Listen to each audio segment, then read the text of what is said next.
You are about to witness history in the making.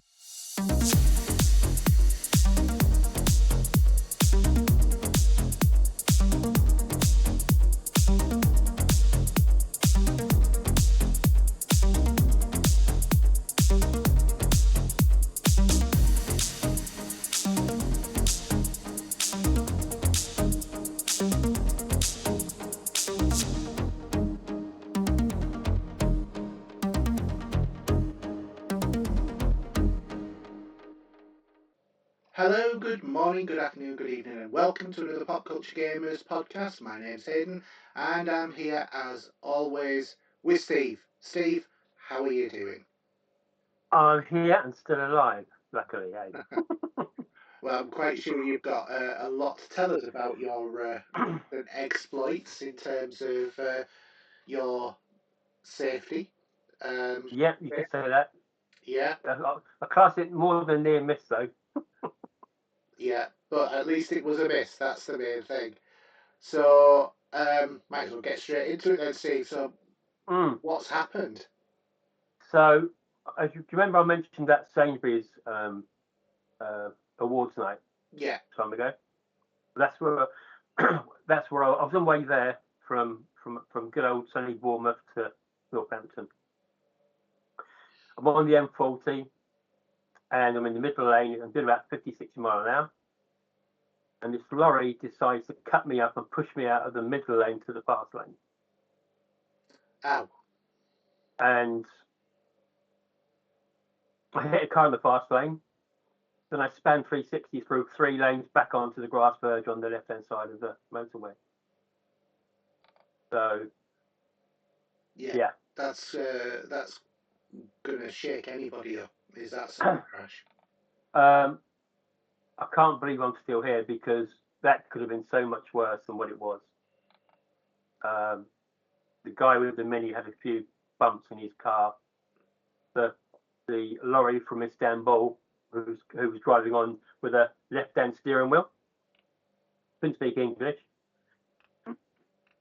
And our car was worse off with that. That is really nasty.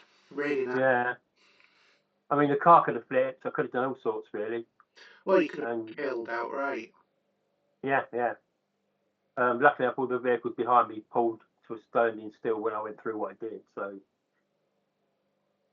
but there wasn't much wreckage. There was no wreckage on the motorway as such.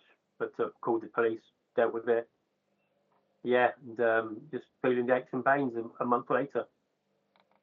So, have you been off work with it, or? Stupid me, no. I was working from home, doing bits and bobs, and and then I went to the hospital a few days later, and they told me you should have come in earlier. Yeah. Went through a few things, especially because I'm on blood thinners, so I could have been a right mess. If I had a head injury, I could have bled in my head and died straight away. So I got through that anyway. But yeah, no, I'm here, and it was I would say it's one of the most horrible since my last car accident, where I went through a house, which was slightly different circumstances. This was horrifying, really was. Yeah. And the car's a write-off. Such a shame. Such a shame. I just got it. I just had an MOT and service to it. Yeah. It's a company car, but it's fine. But it wasn't good. So are you getting a new car, or? I've got another same car as I've got, but it's one from the pool. So it's got it's about 3.5 years old, where mine was 3. And guess this, the mileage on it is 6,666. I'm not going to look into that and think about that. If that's an omen, I do know what it is. Yeah. Just watch for anybody driving along called Damien with red. Yeah. You know. Or Sam Deal anywhere near you. If I see a crow land on the bonnet, I will freak out. Yeah.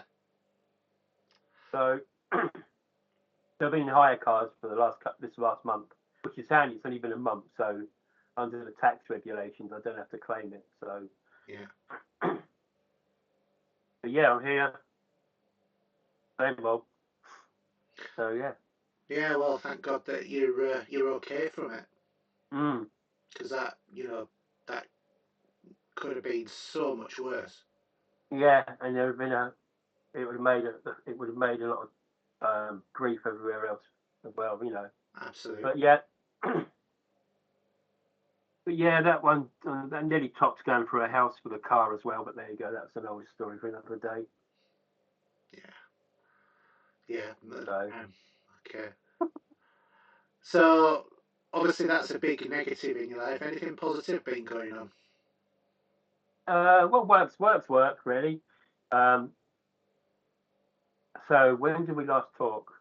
So I've got a second grandson now. I didn't know that. Congratulations. Yeah. So, excuse me. That was it's about a year between the two and the two sisters. So we were in Norwich for that. We popped up there. So yeah, so that was really great. It's funny, we message each other like several times a week. You've never mentioned that. Well, I can't remember. I mean, yeah. Alfie was born about what now? 5 weeks away, maybe a bit before. Was it before the accident? Yeah. I can't remember now. Might have been. Yeah, it was before. So it was the car I had. Yeah, so about 6 weeks, 7 weeks ago. So yeah, I've got a grandson round today. He's now walking. He's just over a year. Yeah. So I closed my door. I was going to say it's starting to go up in your house now, isn't it? Well, they made a right mess in the lounge, but I was in here at the time, and yeah, my room's a bit more, I can't raise any of this shit, can I? No, but you barricaded it. You were leaning against the door on the other side. Well, I'd be robo cleaning away, and I was in here doing some bits and bobs and doing some videos for this show. So yeah, but interesting, really. Yeah. A few pickups along the way. So I've been pre-ordering stuff like you do, and it all comes in one bundle. Sometimes it just turns up in one hit. Yeah. What I find is it seems to like all come one after the other, bomb, bomb, bomb, and then it's always on the days when I'm not in, but my wife is, and then she said, "What have you been ordering?" I don't know. It's been ages since I've ordered anything. That's right. I've still got stuff pre-ordered from Mondo. Yeah. I got Metal Gear Solid 2 soundtrack. That's 7 months away. That's been waiting for that. So, I haven't got it open here, but I've got the Substance soundtrack for the film. That got Demi Moore. He got a few awards out of that. That turned up. And I pre-ordered scanners from Second Sight. I've got quite a collection of them. And as I say, for those that don't know it, his film here with heads exploding, especially at the beginning. David Cronenberg. That's pretty good. They brought in Michael Ironside. What more do you need? Exactly, yeah. That came out. Well, I think it's just out now, but I got it a bit earlier with Second Sight when I pre-ordered it. The Brood is another one, but I didn't pick that up. I've got the Blu-ray for that. I thought, well, that's fine, but I needed the special edition of scanners. Then I did an impulse purchase as well. You ready for this? Yeah, go on. What's your impulse purchase?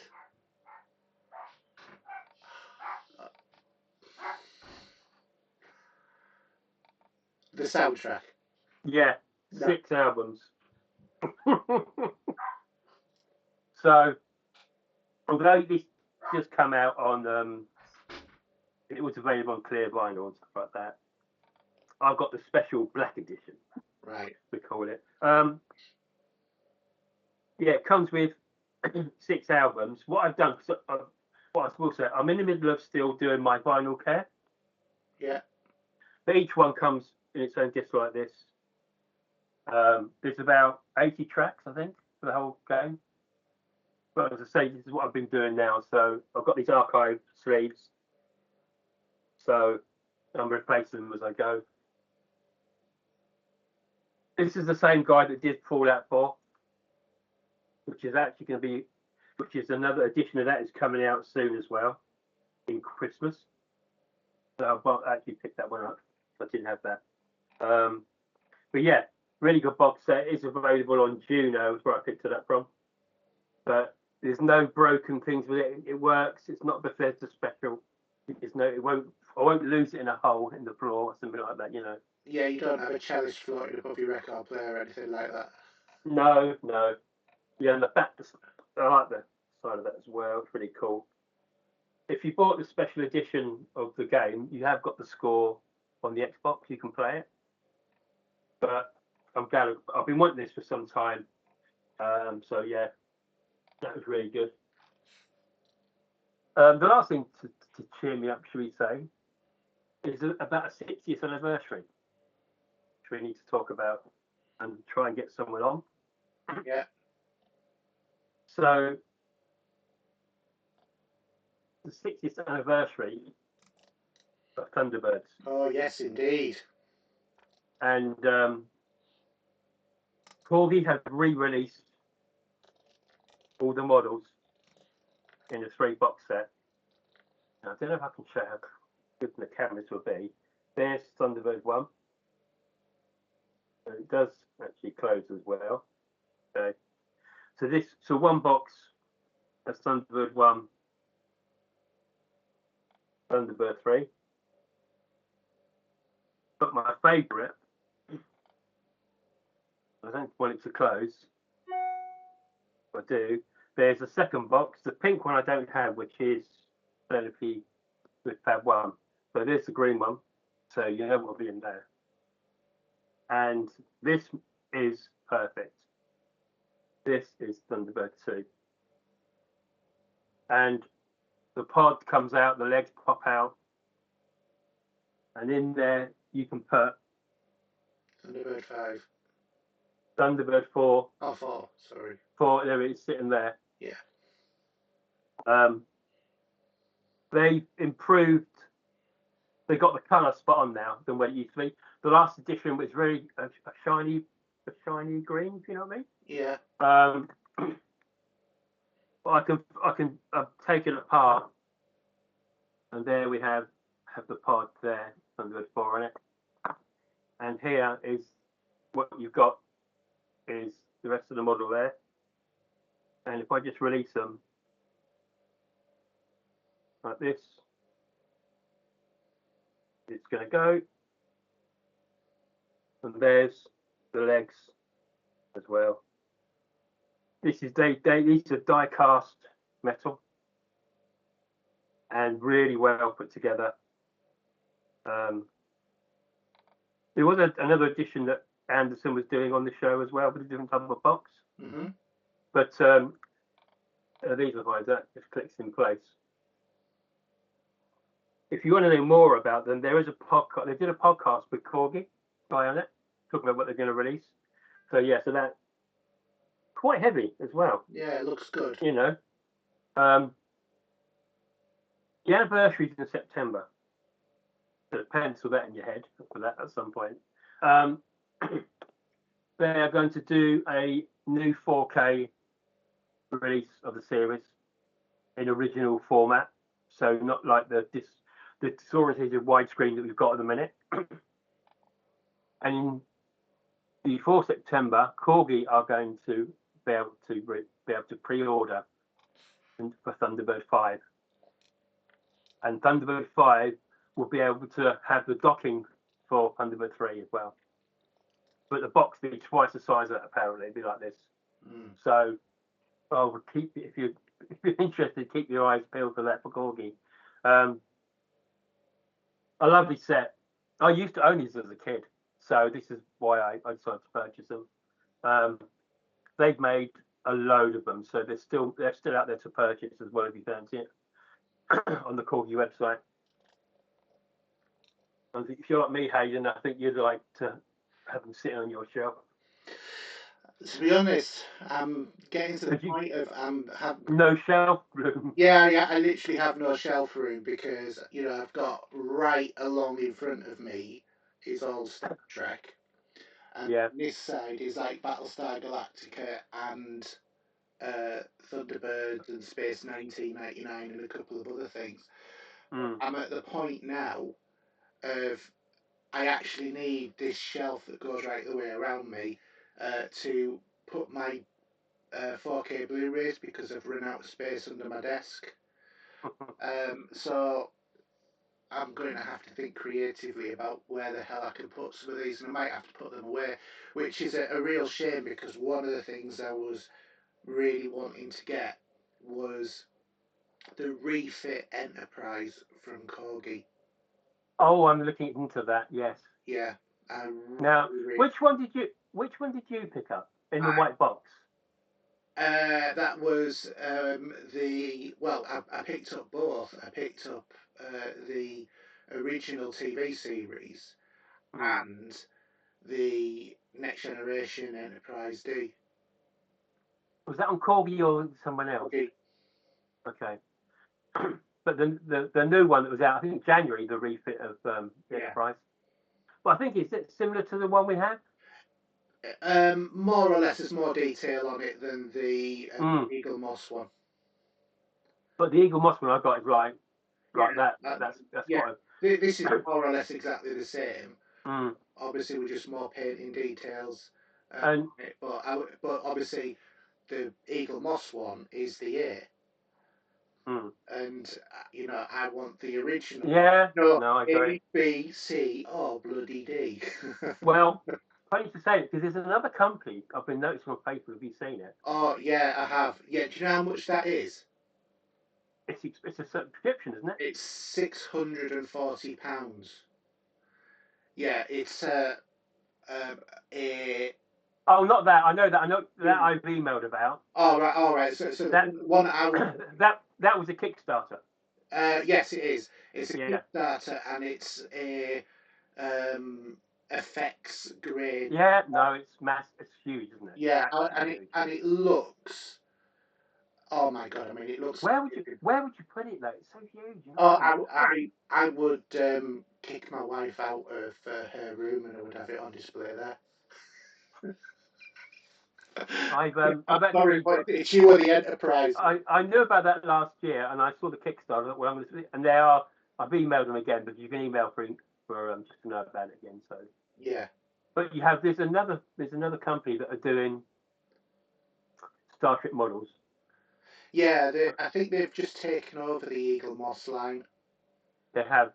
So they've got the latest versions of the Enterprise or the ones from Picard and stuff like that. Yeah. They also, I don't know if they're doing it or is it Corgi might be doing it, but for the anniversary of First Contact, that Enterprise. Yeah. But then again, you've got to have the room for them, and it's hard, isn't it? Yeah, that's the main problem that I've got, because I mean, in terms of models of the Enterprise, I literally have A through to E, apart from C. That's the only one I don't have, and that's just because I wasn't really bothered about C, but I've got two versions of D.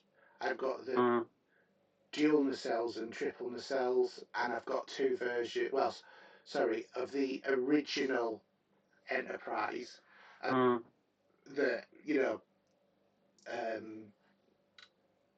the non-lettered one. Obviously, I've got the original TV series and the Kelvin Timeline version, and I've also obviously the Yorktown, which was rebadged as Enterprise at the end of Star Trek V. But I've also got the XCV330 version of the Enterprise, which is the one with the circular warp nacelles. And I've also got Discovery, and I've got Voyager, the Delta Flyer. So those are like the big ones that I've got, and then I've got a series of little ones, including other copies of the Enterprise and stuff like that. Yeah. I mean, if you look on the Corgi website, actually, I think they've emailed me. I've got the little flyer, and I can pick up the Batmobile. Yeah. Really cheap at a discount. I remember getting that I was in London, Mm. and we'd just been to Harrods, which was where my dad bought me it, and we were driving through London, and that was when it was announced on the radio that Elvis had died. Okay, I remember that. I remember. Yeah, I know. I was at home. Yeah. So there's a corgi I've taken over, like what Dinky was at the time, Yeah. you know. But it's like, I love the Battlestar Galactica ones like this one. Mm. You know, it's a great, Yeah. great model. Mm. And I've got 3 out of the 5 versions of the Viper. The only one I don't have is a Colonial Viper from the new series. I've got the upgraded one, you know, the one that Apollo flew in the first episode, that had all the extra guns on, and then those were the ones that got overtook by the Cylons. And I've got like a special coloured version of the Colonial Viper, which is like a darker grey, but I haven't got the normal one, which is the one that I wanted, and they just started going for silly prices. As soon as Eagle Moss went, you know, you were suddenly looking at what was 50, 60, 70 quid was suddenly £200. Yeah, there would have been. But there's also the one that only had 2 wings that they did, which was for a specific episode of the TV series. It was the one that Kira Trace, Starbuck flew. So the refit for the Enterprise on Corgi is they call it the Russell Khan one. Yes, that's why I want to get it as well, because obviously it's the best movie. That is £65 for that one. Yeah, well, that's how much I paid for the other ones. Is it as big as? Is it the same size as our other ones? Yeah. Yeah. But if you had the room, you'd have them in glass cases, wouldn't you? Yeah, well, I've been looking at sort of like, because in my other part of my room behind this wall in the cupboard, I've got obviously my massive UFO poster framed, and then I've got my artwork for Star Wars and stuff, which I bought at conventions, because I always keep running the same guy at all of these conventions, and I buy his artwork because he does some really, really good artwork. But I've got a gap of about that big in between, like these 3 sort of pillars that I've got going across the wall. So I thought what I might do is get small little shelves and put them each side of the poster. And then that will clear up some of this, and then I'll just have to put some away. That's all I can do. Because I've got. Well, that's why it's quite good that they have these in these, so you can put them on the shelf like that. Yeah. You know, I think that's what I like. They're just well presented. Yeah. In boxes like that for Corgi. Yeah. You know, obviously some of the other ones that they do the Stingray like this sort of size. Yeah. As well, but you could go on and on. Captain Scarlet. Yeah, the Corgi ones are fantastic boxes. I highly recommend you listen. If you haven't listened to the podcast recently on Jerry Anderson, if you don't get that regular, go back and find the Corgi ones. Yeah. Because the guy that does the bits in the office tell you about everything that's going on and how it was all going about. Really interesting. To hear what he said. But yeah, they do the motorbike from the Great Escape that Steve McQueen has. They do the bomb vehicles obviously as well. It's on and on and on. Yeah, I know they've got an awful lot of different movie ones. You notice the spree looks lovely. You know, the DB5. Yeah. They've got the DB7 as well, haven't they? They might think they do, yeah. So they've got all these lovely looking vehicles. Yeah. But if you're a fan of VW, if you're a fan of stuff like that, they do them. Yeah, they do. They do everything, you know. Yeah.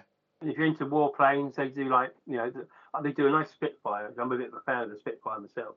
Um, that's really nice as well. So there you go. Yeah. So, anything else for you then, Steve? No, not really. Oh, I've still got that to come yet, haven't I? I've got Texas Chainsaw Massacre that's being released for the first time ever from the soundtrack. I will give a shout out to Waxwork what he did for me. When my Substance turned up, the album cover was creased, so I emailed them. They sent me a copy straight up, another one to replace it. Did you have to get the one back, or? No, it's just the cover, the actual cardboard, right. The sleeve. But that comes. I won't get it out now, but if you've seen the film Substance, you know what I mean. It comes in a paper bag, and it comes out. You open the paper, it's sealed, but they're like a sticker. And you see, open it out the paper bag, and in there you've got the album as well. It's the way that the film was presented with the Substance that was what you picked up for the drug you were taking. Very well put together. I haven't seen Substance. It's one I've been waiting to. Yeah, it's coming on 4K shortly, so I'm going to pick up a copy. Yeah, that's what I was planning on doing as well. Missed out on the Oscars a bit much. I mean, it's a shame. It did win an Oscar, but there's a few others that were in the way of that. Yeah, it is what it is, you know. Anyway, how's your new job going? Now you're actually theoretically back into work, although you have been in work because you've been paid. But yes. But yeah, I have left the council and now work for the civil service again. So it's back to the civil service after a 13-year gap. Wow. So yeah, back there, different building, different department, but I've gone back to my roots, effectively speaking, and I'm doing freedom of information. So yeah, it's stuff I'm very familiar with, even though I've had a 14-year gap from doing FOI. I've gone back in as a CD caseworker or advisor. So it is what it is, but I'm enjoying it. It's nice to be in a really warm team where I work. No one has a bad thing to say about the place. You know what it's like when you first start, people say, oh, this place is marvellous. But after about a week, people say, no, it's not actually it. We say that when you to keep you motivated, but it's awful and blah, blah, blah. I'm a month in and I'm still waiting for someone to say something like that. Well, no, that's because of what you went through. You feel that's a part of it. Yeah. You'd be fine. Yeah, definitely. So yeah, just great team I'm working with, very nice people. Just looking forward to making a real kind of difference where I am. Other than that, not much has really changed that much. But I did buy a new iPad. Oh, okay. Now I was really hacked off with this because it's locked down. Sorry. Because it's locked. Excuse me, because it's locked down. No, there's no problem with the iPad infrastructure.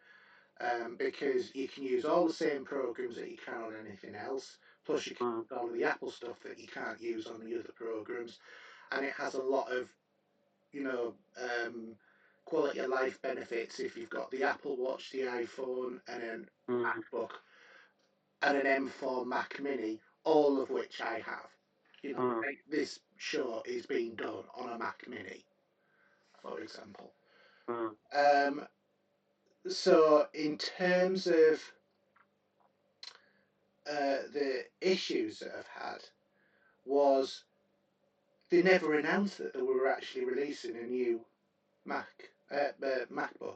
iPad. And then 4 days after I bought it, they released a new iPad, which was a refresh after 4 fucking years, and they knocked the price down by £100 on the one that I bought. Did you go back to them and tell them off? I went back to Argos and I said, Argos isn't easy to get electronics back to, is it? no, it isn't. No, that once you opened it, they tell you to sod off. Yeah, I'd opened it, so they said, no, sorry, it's been opened. But I did say, well, it's not very good customer service, is it? You know, it's like, if you'd have told me at the time of buying this that actually if you wait 4 days, the new version's coming out, and also this. Didn't you see any info No, about it I never kicking around? I never saw a goddamn thing, and I am watching Mac stuff all of the time on YouTube. But surely you must get emails from Apple anyway, because you must be obviously with your account.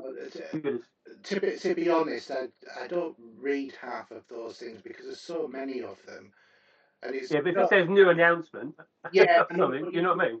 You know what it's like. You know, at the moment, I get about 700-800 emails into my inbox every day. It's just like a great big elephant spamming turds into my inbox, to be quite honest with you. So it's very difficult to actually pick out stuff that I know I want to see, let alone new announcements and stuff like that. I do have certain accounts set up that take, that are for specific things, so that I can get some of those announcements more directly, and I don't get this, tsunami of emails in every day. But no, I never saw anything, and you would have thought that there would have been talk in the community about it, but this is Apple holding things close to the chest. I could swear on this podcast about that. That is so wrong. Yeah. I mean, if you'd have bought it somewhere else, because I don't buy electronics from Argos, never will do ever, because I've bought one thing once, and they said once it's opened, you can't return it. They don't care. So I've never been there since. I've never bought anything. You know, if you went, I don't know about Curry's, but if you went to Apple and bought it, I'm sure you'd have known about it, or if not, they would have said, okay, we'll take it back. Yeah. Well, anyway, Did you flog it on Facebook? Sorry to you harp on. You can flog that version on Facebook and then get the new one. I wasn't going to go down there because, to be honest, I went back and I complained, and Argos gave me back the difference between what they were charging when I bought mine and the new price for the one that I got. Which I thought, yeah, okay, that's fair enough, because I had opened it and had been using it quite extensively for a few days. It's a new iPad, of course. I was using it for absolutely everything. So, yeah, bit hacked off. But to be honest, from what I can gather, it's not like they've put the M4 in the base model sort of like iPad, because I don't see the point in buying an iPad Pro or an iPad Air because I've got a MacBook. You know what I mean? But it's like I purchase phones not every year because they cost so much, and when you get the opportunity, and I think I'll wait a bit longer and get another version where it's worth getting because of the technology. It's just it's very minimal each time of what you get. Yeah, well, I mean, that's why, say I've got 3 more months left to wait, and then I'm due for a free upgrade on my phone. So I'm going to go for the iPhone 15 Max Pro, because it'll be less than what I'm already paying for my iPhone 13, believe it or not. Because, last year's model, and it'll be just about year before last year's model after a couple of months after getting it. So I might as well just do that. I'll just wait until the 16 Pro drops when or whatever they're going to call it is released. But yeah, I'm wanting basically a new phone ready to go on holiday with. So make sure I've got all the longest possible battery, the best quality video and picture and stuff like that. And there's nothing the matter with the iPhone 13, but it's to go Pro Max this time. Which my wife will grumble about, and she can grumble all that she likes because I am going to Pro Max.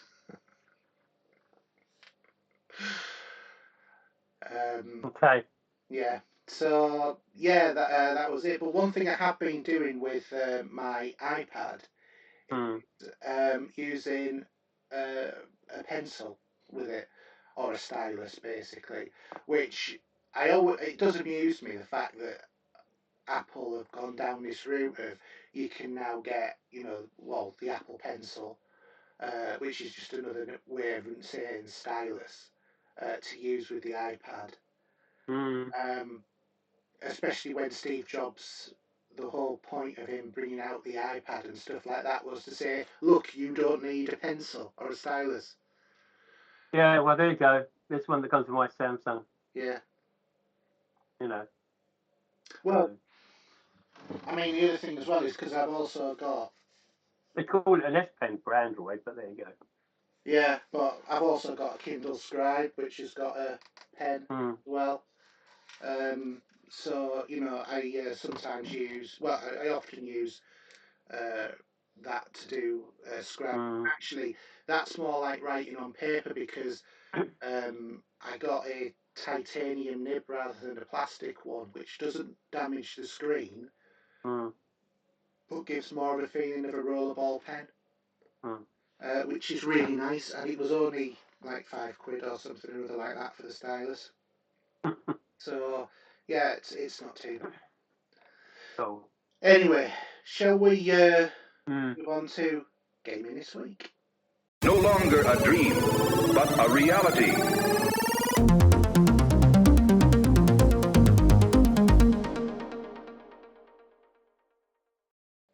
All right, gaming this week, and a bit of an unusual one.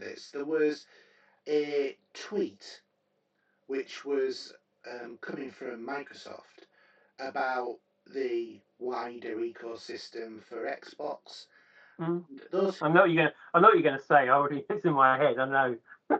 Those who were very sharp-eyed will have noticed that one of the options for filtering games was to filter your games by Steam, which has led many people to speculate that is Steam coming to Xbox, so that you can play your Steam library on your Xbox, which is because let's face it, the Xbox is effectively a custom PC, and that image was very quickly taken down, but not before.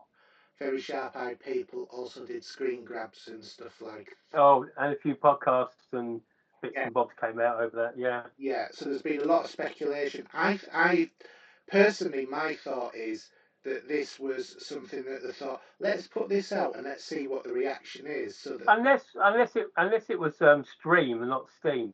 No, it was Steam. It was definitely Steam. I've got the image. I mean, for me, that would be brilliant. That would be utterly fantastic to get all of my Steam games on my Xbox, because then I could play my PC games in 4K in my living room TV sort of thing, or in my... Well, we wouldn't put them all on the Xbox because they wouldn't fit because of the space you got. But I mean, they're able to download and do what you want with them. Let's put it this way: I could put a 32 terabyte storage drive on my PC and I still wouldn't fit my PC. Exactly. I know that. Yeah. But yeah, I completely understand and know what you're saying. You know, is it in terms of you But wouldn't. it's a great idea if you've got some games where you've not paid them, or like myself, you know, you can upload your Steam account. Well, I mean, it's like, would that stop double dipping? Because what I'm kind of thinking is, obviously, I have one of the games we'll be talking about later on, you and I, is Mm, Assassin's Creed Shadows, which I've bought on Steam so that I can play it on my Steam Deck. mm. Um, but you know, I was thinking at some point, do I pick it up on the Xbox or the PlayStation? Actually, my option of choice would be the PlayStation because it'll probably come in a Game Pass at some point. Um, Well, no, it would only stick under Ubisoft banner, so it never yeah, would do. You get the Ubisoft games on Steam, don't on Xbox. no, yeah, but it's an Ubisoft Pass where you've got to pay for its subscription separately, obviously. Oh. So, But anyway, I would go for the PlayStation version before the Xbox nowadays, to be honest. mine's redundant anyway, so you know that. Well, yeah, you've got PS5, 4 Pro, haven't you? Yeah, but I've got a controller, and I haven't got a controller at the moment, as you said before. But What's your one day, controller gone? hmm? Is your controller gone? Mm. What's stick drift? No, battery, it's gone. It's dead as a doornail. Won't charge anymore. Just buy a new battery, unscrew it, new one in. So it literally is a 5-minute job. It's dead easy. But yeah, I keep saying, but you know about the PlayStation. I was in Costco, as I said. This is off air though. I was in Costco yesterday, and they do them as well. But I'm not sure what the price difference is. I wouldn't buy one of the controllers from Costco. No, I went at the PS5. Oh, PS5. Oh, yeah, yeah. Yeah, get one, but get one with a drive on it. Well, I'm sure I'll be able to pick one up a bit cheaper Well, at the actually, time. you can buy the digital and buy the drive to go on now. Mm. So if you think, oh, actually, I've got all these PS4 games I want to play on it, but they're all disc versions, you can buy the disc drive separate, and then you can just plug it on to the PlayStation 5 digital. Mm. Oh, one day I'll pick one up. You know, one day I probably will do. Yeah. Well, We'll I see. must admit, I'm starting to think, do I actually want a Pro? But see, that's what I did. Was after the Pro being out, well, that's what I picked up was the Pro. But it's all right. The machine's fine. I can play one part of Final Fantasy. I can play Spider-Man, Last of Us. All those sort of games are on there to play. Just some games won't be available now in future. I don't think. Well, some of them aren't available to me because they're Pro enhanced, you know. Mm. Which is why I'm sort of like thinking. But Sony are a bit crap for that again, aren't they? I mean, Xbox will do what they can to let you play all your games, and Sony will. But They're like Apple, I think, aren't they? Sony, very similar. yeah, Not having a real dig, but no, but which is better? It's be like Sony and them to say, actually, if you pay the extra money and you get the Pro, you can have this game at this level. yeah, but Otherwise, yeah, this. but the Pro is minimal, though, isn't it? The difference between the two. Evidently, it's something that you have to see it playing and compare it rather than it being streamed because the details don't show up as well because of compression. Mm. So I'm told, or at least that's the argument that I'm giving my wife. But yeah, but that's by the by. But anyway, yeah, carry on. But yeah, so it's going to be interesting to see if we do get Steam games coming to Xbox, and it would make sense if the proposed Xbox handheld comes to be. Which is coming. It's becoming more of a prevalent thing, isn't it? It is, yeah. I think that's the modern trend, isn't it? Is that? But then you look at, ironically, you look at Steam and they're saying, no, let's make Steam boxes. How far do you go with all that?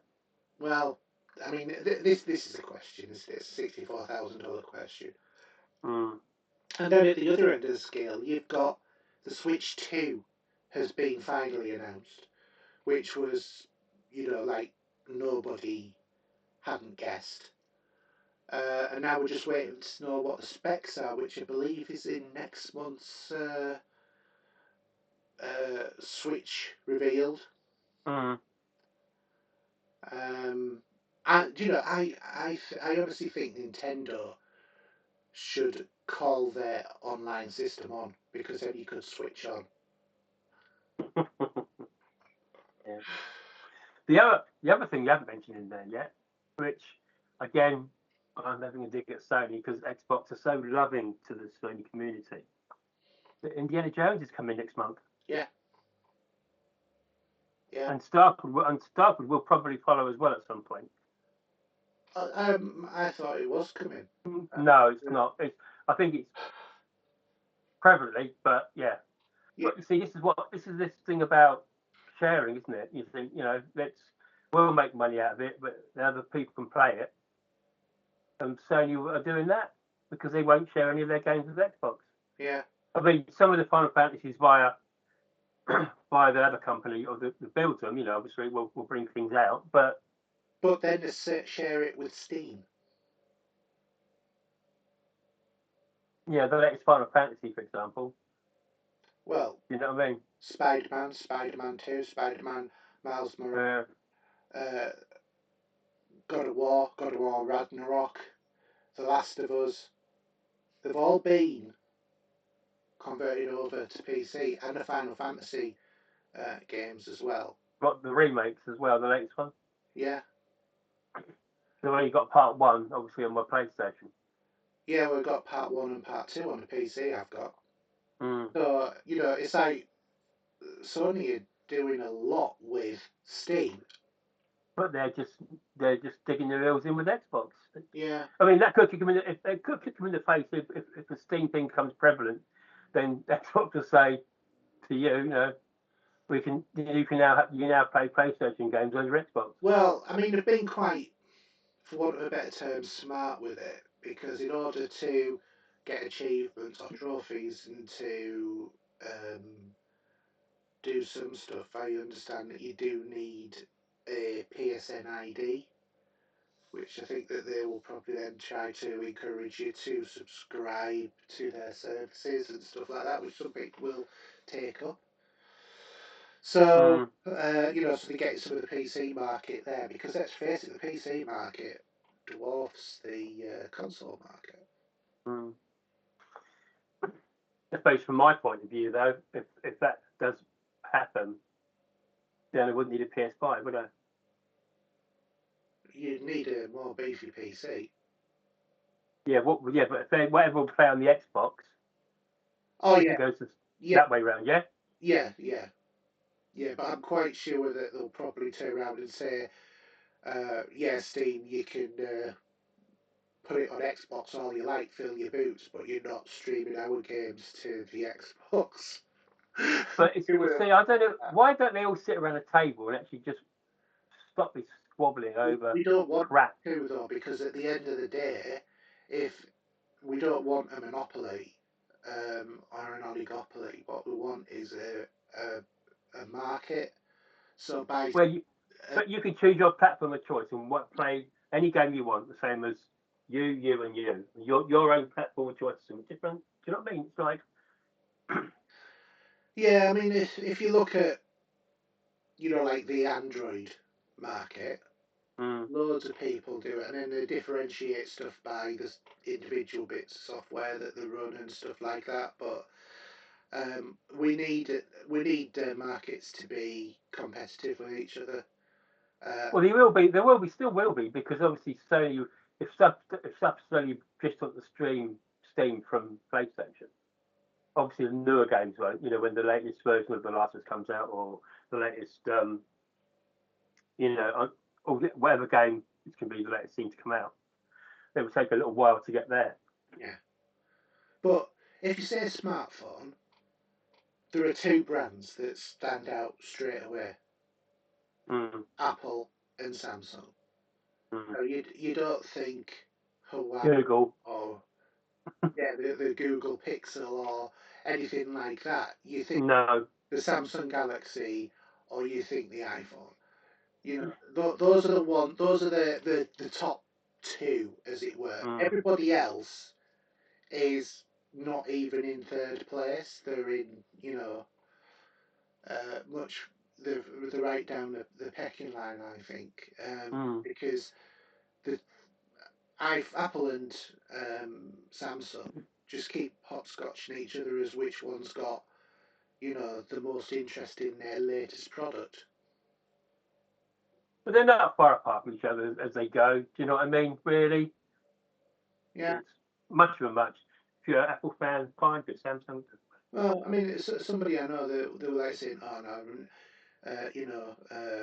that I was a, Apple pony because I was, I just, do my Apple for." I said, "Well, why do you want to use Android?" So, I said it's a much more open system, so therefore it's easily hackable. It's more open to abuse potentially that way because you don't get as many updates for your phones as you do with Apple either. But also, it's like, what advantages does it give you? And it always used to be, oh well, I can put in an SD card. Well, they've taken that away on most of the modern phones. So what's the advantage? Oh well, I can tailor my operating system. Have you? Well, It's crackable if you want to, but yeah. Again, it's Apple. It's no pun here. Apple and oranges. It doesn't matter really. No, it doesn't. And at the end of the day, it doesn't matter whether or not you've invested in Android or you've invested in Apple. You've invested in one of two main operating systems. The fact that more people use Android in terms of more manufacturers rather than Apple, who have just kept it to themselves, is kind of a bit of a misnomer because it's just about, that when you buy into it, if like me, you've got, like I said, the Mac Mini, you've got the MacBook, you've got an iPad, and you've got an Apple Watch, and you've got an iPhone, they all speak to each other. Makes it so much easier. The same as if you've got a Galaxy mobile phone or the Samsung Watch, and you've got, your Samsung earbuds, and you've got, your Samsung tablet, your Galaxy Tab, and all of that, and the software is designed to talk to other Samsung devices. I think as we get older, we get a bit slightly wiser, and we don't particularly care about it anymore. Yeah. Do you know what I mean? Yeah. To be honest, I personally, I've never liked Android, and I've never liked it from the early days because I kept telling it not to do stuff, and then I found it was doing stuff in the background that I told it not to do.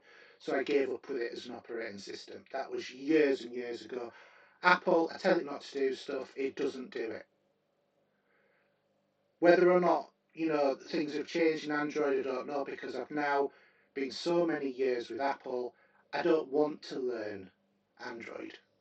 No. And it's the same for anybody who's on Android. Vice versa, really. Doesn't want to learn Apple because while they're very similar, they're also very different. And it's like, for me, using a Mac is a much more of an alien experience than using Windows. I could have easily have just ignored the Mac Mini and the MacBook and bought, a Windows PC and, just kept my main PC, which is there. My Mac Mini's there, my main PC's there, but I'm using the Mac Mini for this. And, I could have easily have, just kept with the PC, but I just wanted to try something different, and I really got quite into it. And there's a lot of things, a lot of quality of life things that are available on a Mac that are not available in Windows and vice versa. You know, so it's just horses for courses. You know, just use whatever you're happy with. Yeah. But anyway, shall we do the April releases? Do you just pick a few out? Because I cannot be late tonight. Cause we will never finish. There is a lot. And to be honest, I'm not really sure what most of these are. If the Indiana Jones is out for April the 17th for the PS5. Forza Horizon 5 coming to the PS5. See what this sort of thing I'm telling you about? All this love? Oh yeah. Days Gone Remastered PS5. Mm-hmm. I've got the PS4 version of that. I never really could quite get into it, but I can understand why people are.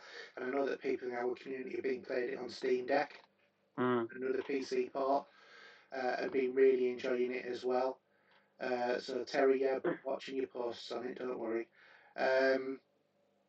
Yeah, there is a lot of Commando's Origins might be interesting.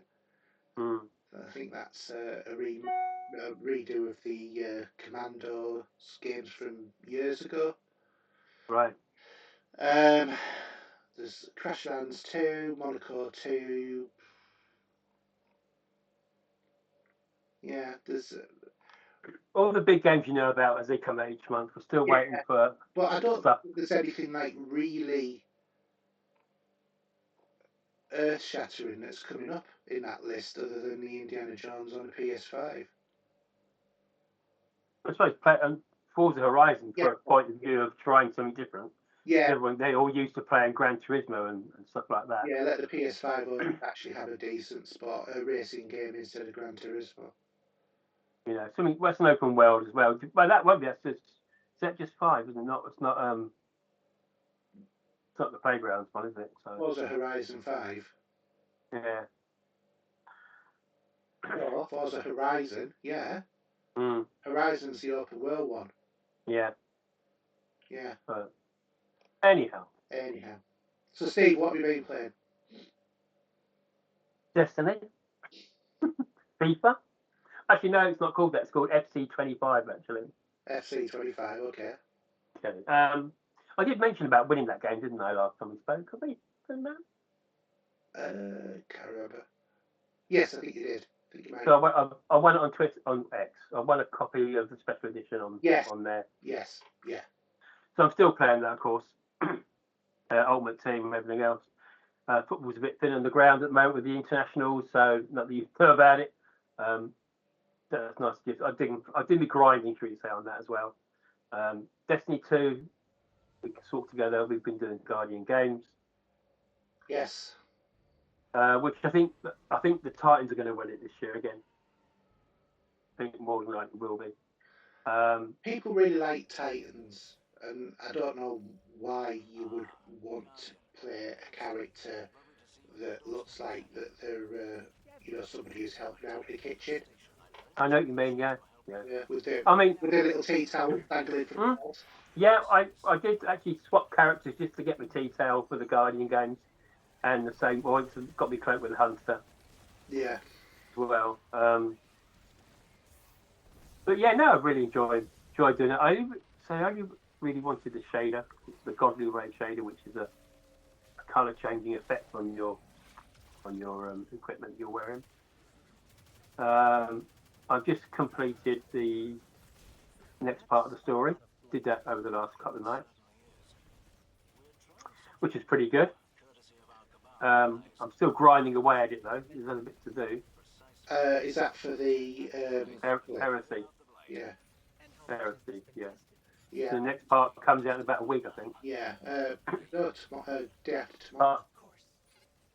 Well, Guardian Games finishes Tuesday. Yeah, but the next part comes day after tomorrow, doesn't it? I'm not too sure, yeah. Because there's going to be a bit of a gap then, isn't there, before the new one? Yeah. And they're going to be bringing out this special. I've not researched it. I can't remember what it's called. I did watch the stream. There's another something you can do in the meantime to keep yourself busy. Yeah. With more weapons and stuff like that, you know. Yeah, because the other one is it Marathon? That's the other game they do. Yeah, that's which is coming out. they're looking at bringing out. But there's a few strong rumours going around about the possibility of a remake for Destiny 1. The Destiny one you can still play if you want to. But obviously it's Xbox. You would rather Destiny 3 than Destiny 1 again, wouldn't you? I don't know. Some of it's quite nice to go back to, but you are already getting a lot of that in the existing Destiny 2. Yeah, because a lot of the Nightfalls and stuff like that. And stuff like that would be nice to go back to some old maps that were in Destiny 1.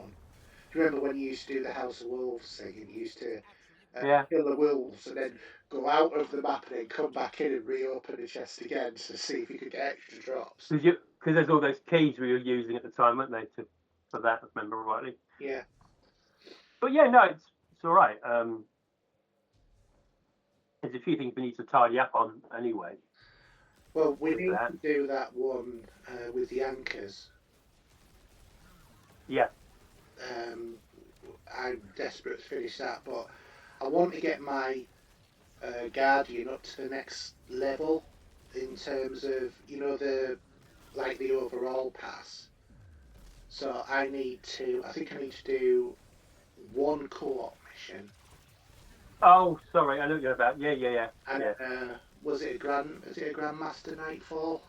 No, so we're on. I'm level 7. You're level 6, is that right? Yeah, I'm level 6. So I just need upping on those 2 bits. Oh no, it's complete a dungeon. That was it. There's the story in the story on the last content we had for the main story. It's on there where you got to do the 3. Remember, we had to go one night and we kept just dying to us. Remember? Yeah. Well, it was because I kept saying, "Don't run! I'm behind you! I'm behind you!" And he'd be like, "Where?" Jumping away from me. But the thing is, you can't stay too close together. As much as you've got to change you have to do the you have to pass that stuff over because you're inspected, weren't you? Yeah. And the difference is back then when we last did that, I think that we were 312 something. 212. 2012 on the light score. I'm 2036 and you're what did you say? 2030. 2030. So yeah. We're quite high up now, so we should be able to blitz that. Because all I've been doing really as well, I've been doing Nightfalls because I was doing the Nightfalls for the medals. Yeah. The other version I didn't get on with at all, which was the Guardian Warlock versus Titan or whatever. The Supremacy. Yeah, it didn't work well that at all, and the Warlocks just got their asses kicked all the time. So I couldn't be asked for that. So I thought, well, I'll do the other stuff anyway. Got some nice drops out of that, the armor and stuff. So, and obviously opening up as we go through the level for the season as well. Yeah. I think I'm 138 now, or something like that. 140 maybe, I don't know. So, but yeah.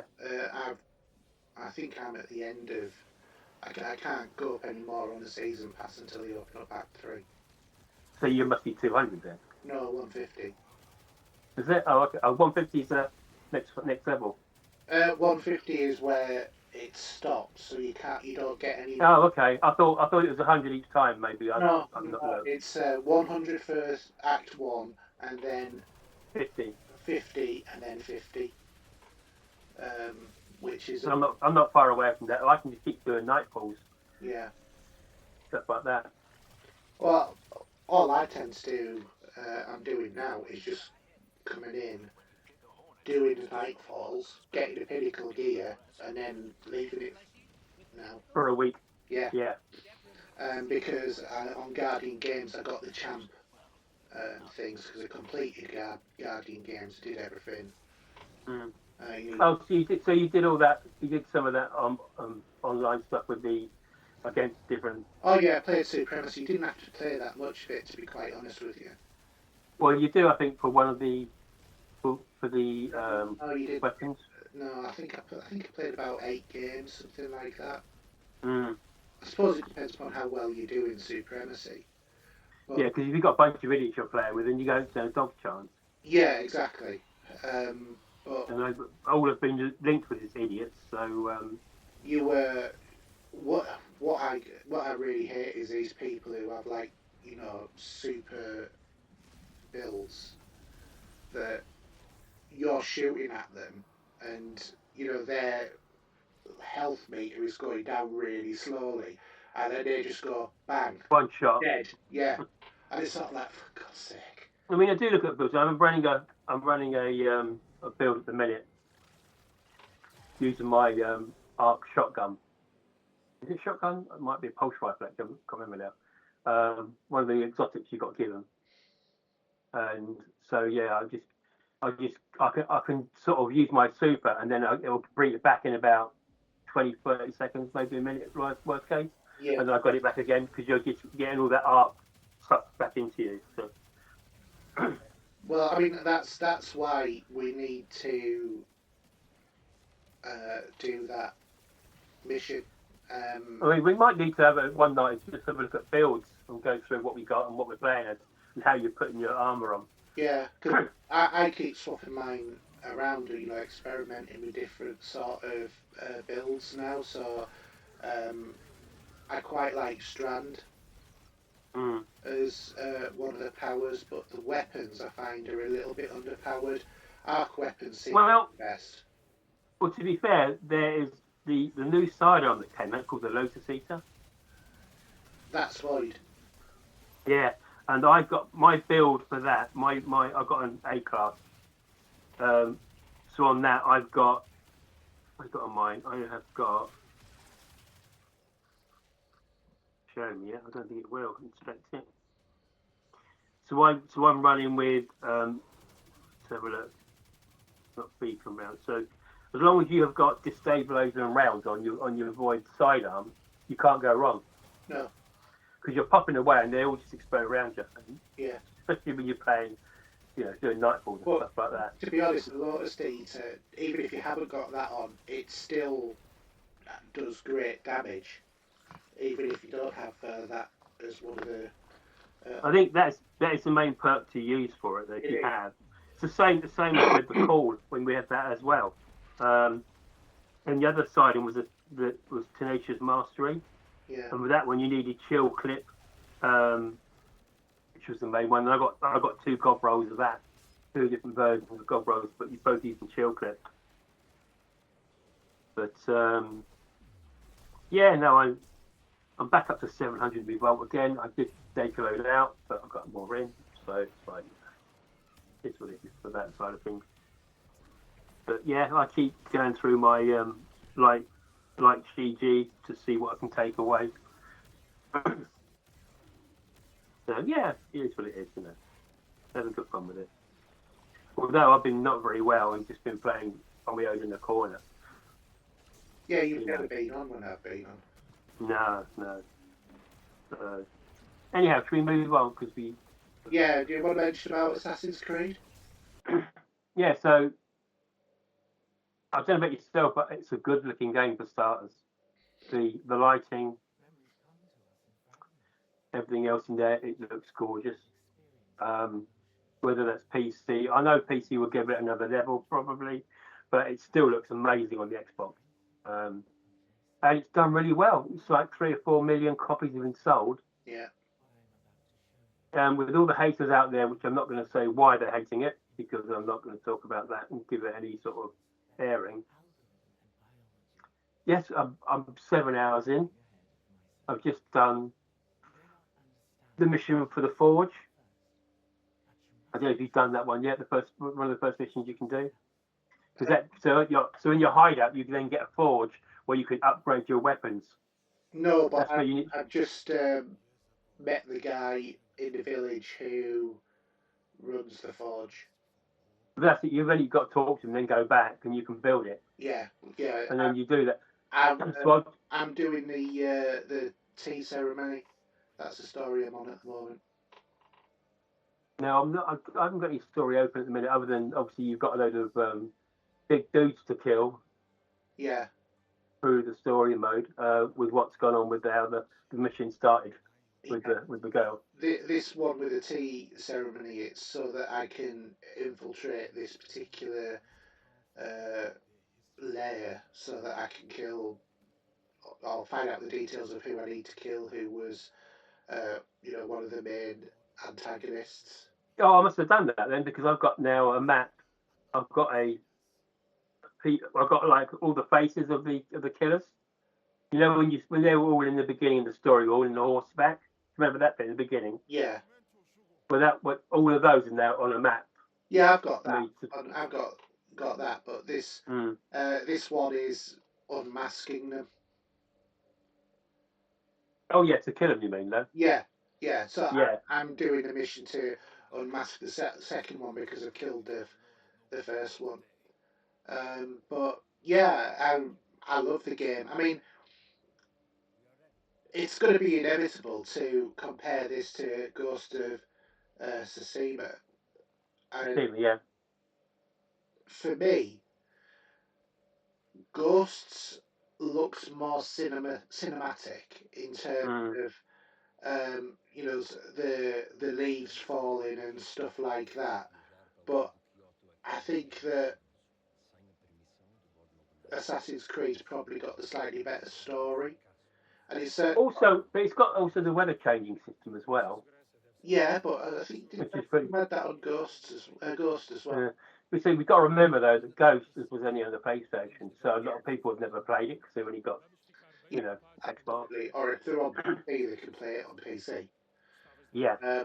I mean, it's I feel like the fighting's quite fast paced and fluid, and it's quite good where you get the multiple deflections that you've got to do in parries when people are attacking you. I'm dying all the time. Oh, I'm not. It's just like. We see. I tell you why I'm dying, right? Yeah. Because I haven't looked into upgrading with my skill points yet. Right. Now, I've got 11 skill points to use, but I'm not sure the best way to do it. Because just try it, because at the end of the day you can reset it without any cost to you. I just need to go online to see which are the best ones to use to help you be a bit more stronger and fitter and everything else. So I've been playing for 7 hours and not using a skill point. Yeah. I went to one area I went to, which was because I wanted to try another set of armor. So we got the armor, which we got with the special edition. So the one with the dragon on the shoulder. Yeah, you got that, all that stuff, and the katana and everything. At the moment, yeah. So where is it? So I've been to Katano, and what you have to do there is you've got to defeat all the samurai doshos. And they're bitches. So there's 3 to do in the Kanto Castle.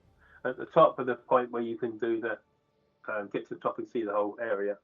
Yeah. There's a chest up there, and it gives you level 6 gear, chest gear, which I've now put on. Yeah. To just tweak it a little bit. So, and yet to do it, there's a lot of. I mean, I'm just learning the game at the moment. We've not even gone to a second character yet. So we saw at the beginning of the story. Yeah, you only played for a very short few minutes at the beginning of the game. Yeah. It's 10 hours before you get in again. and then once you've gone past that, I think apparently you can chop and change them. So if you want to go to a certain area where you need to squeeze through or you want to climb, you would use her with a batarang, you want to call it that way, you want to call it just to get up there. Yeah. Go outside where him was the inside. Yeah. But he's he's there to do the fighting, she's there to do the stealth and the exploration because he's too slow and he can't do some of the jumps that No, he can't go through. He can't go between walls and stuff like that where you got a thin area because well, he's too fat. it's not only that he can't climb up to No. the the eagle nest points. Or he's not one for doing the traveling around the world. But what his best bit is with him is his fighting.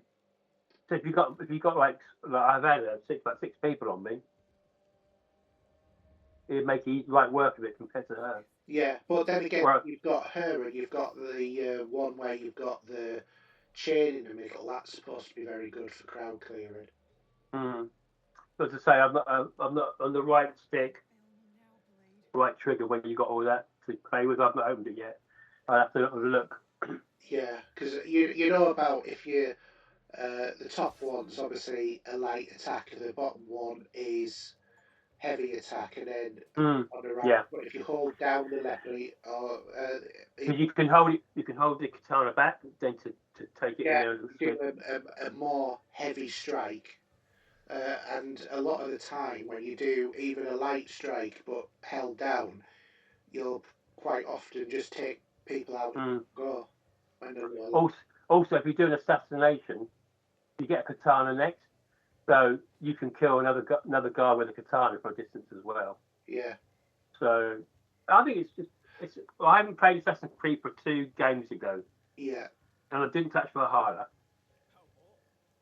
So this is a breath of fresh air for me. It really is. Yeah. Well, I mean, you do know with the throwing knives as well. If you throw those and you throw them into people's heads, you can go and retrieve your knife. No, I've not really looked. I didn't do that. I just killed them and went on and carried on. Just you taken out. Go and get your knife back. You've killed them, so. But I think if you go into the body, you can't.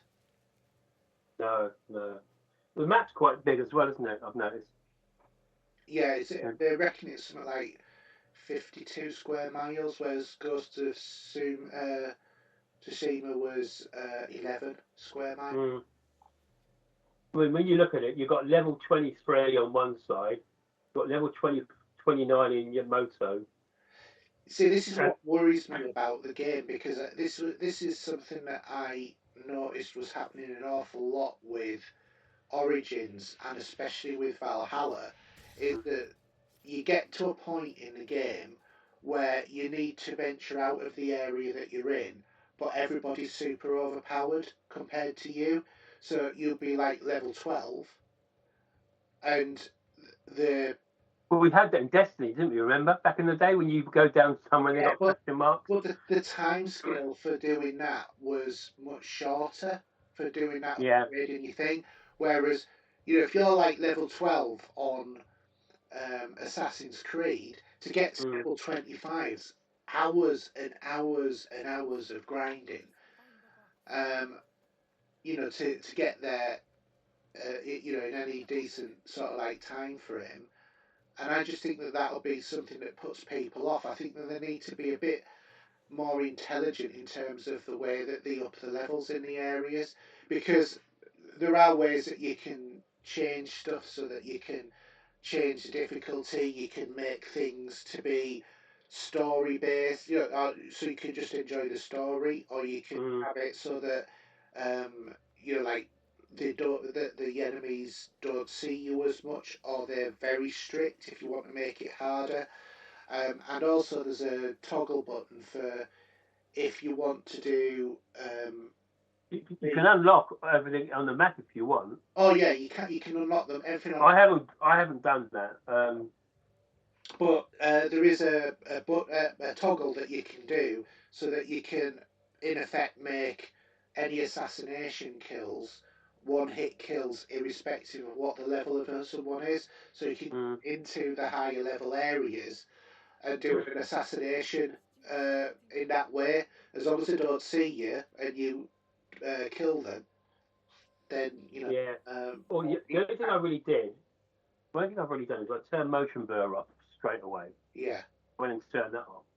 and I'm playing this game in Japanese.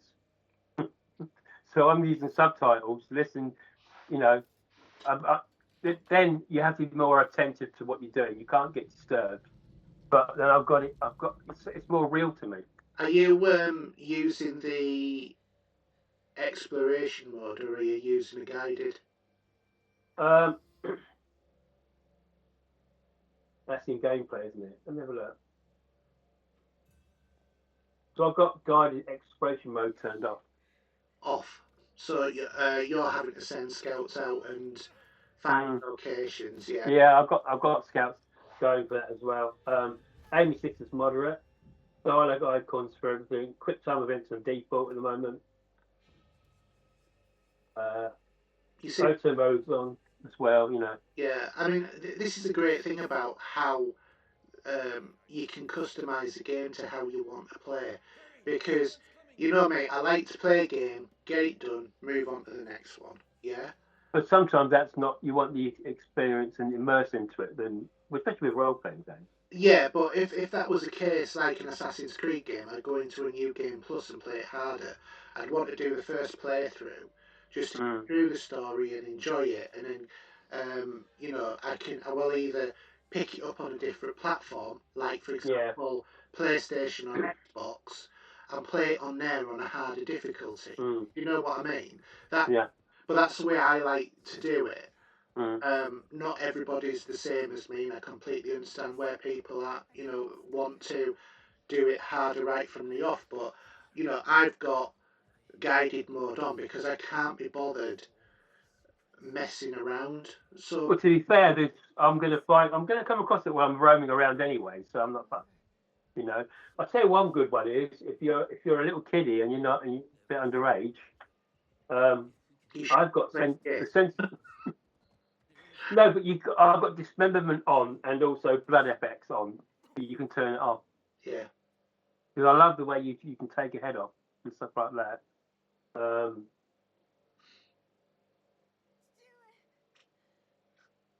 So yeah, it's thoroughly good.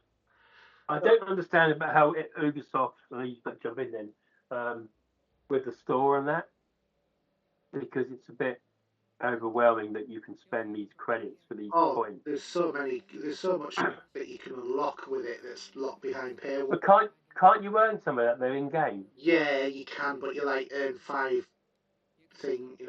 units here, 5 there. I just ignore it because otherwise I'd start wanting to spend money in it, and I'm just not even going to look at it. Yeah. I mean, there was something else in there. I don't know if you know about it. Let me go back in again. There's something called objectives. No objectives. Sorry, not that one. Do apologise. Where was it? It's in the Animus. Animus about?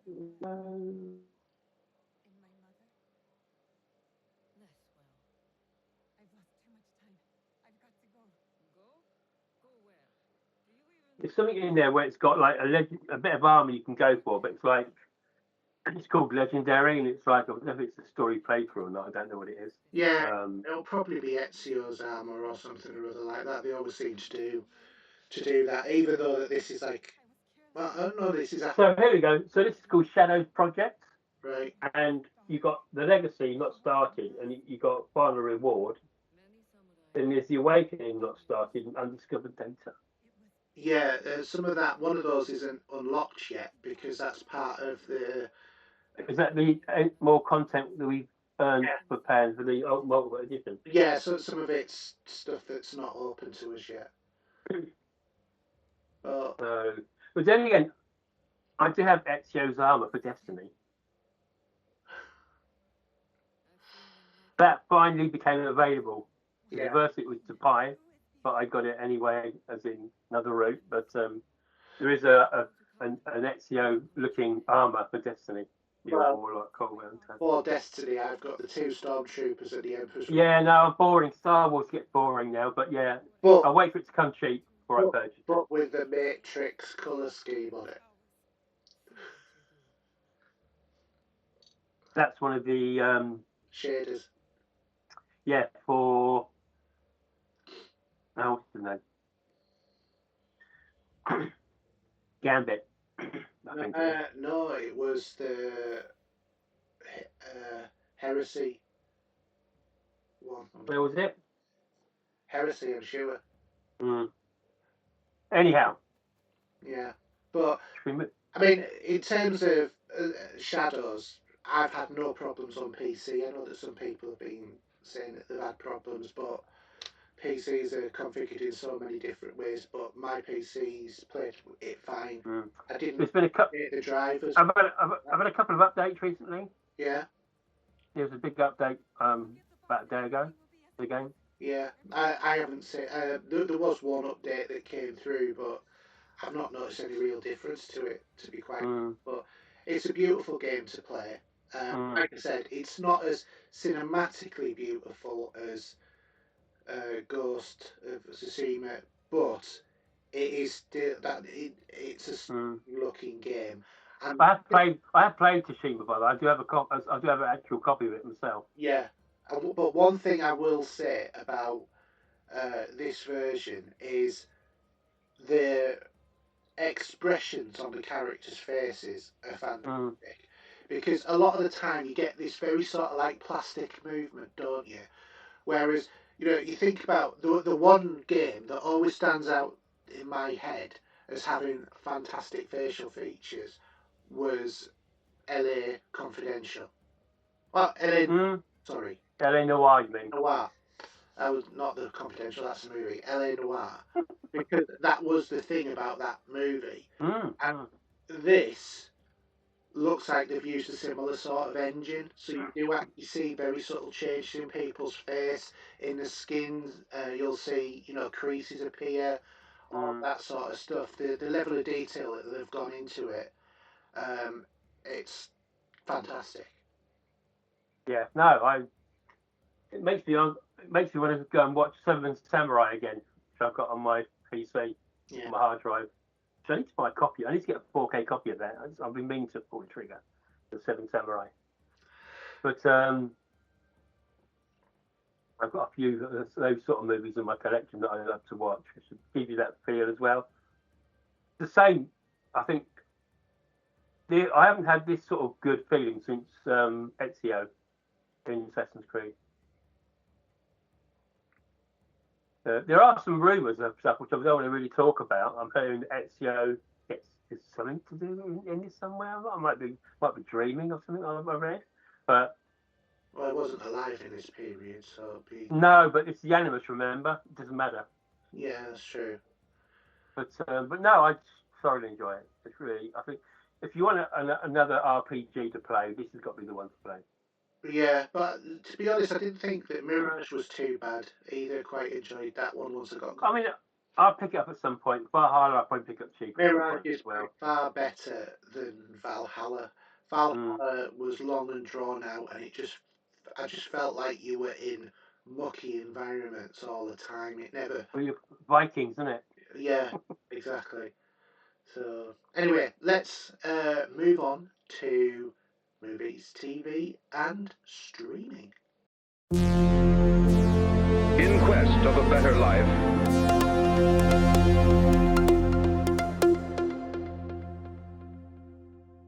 All right, so movies, TV, and streaming, and we've got a few bits of news, unfortunate news actually. So first bit is Emmy Award nominated actor and 1960s heartthrob Richard Chamberlain, who rocketed to fame in the TV medical drama Dr. Kildare, and also starred in the miniseries Shogun and the Thornbirds, has died at the age of 90, according to his publicist. Obviously, Rich Chamberlain was, a handsome hero of 1960s TV.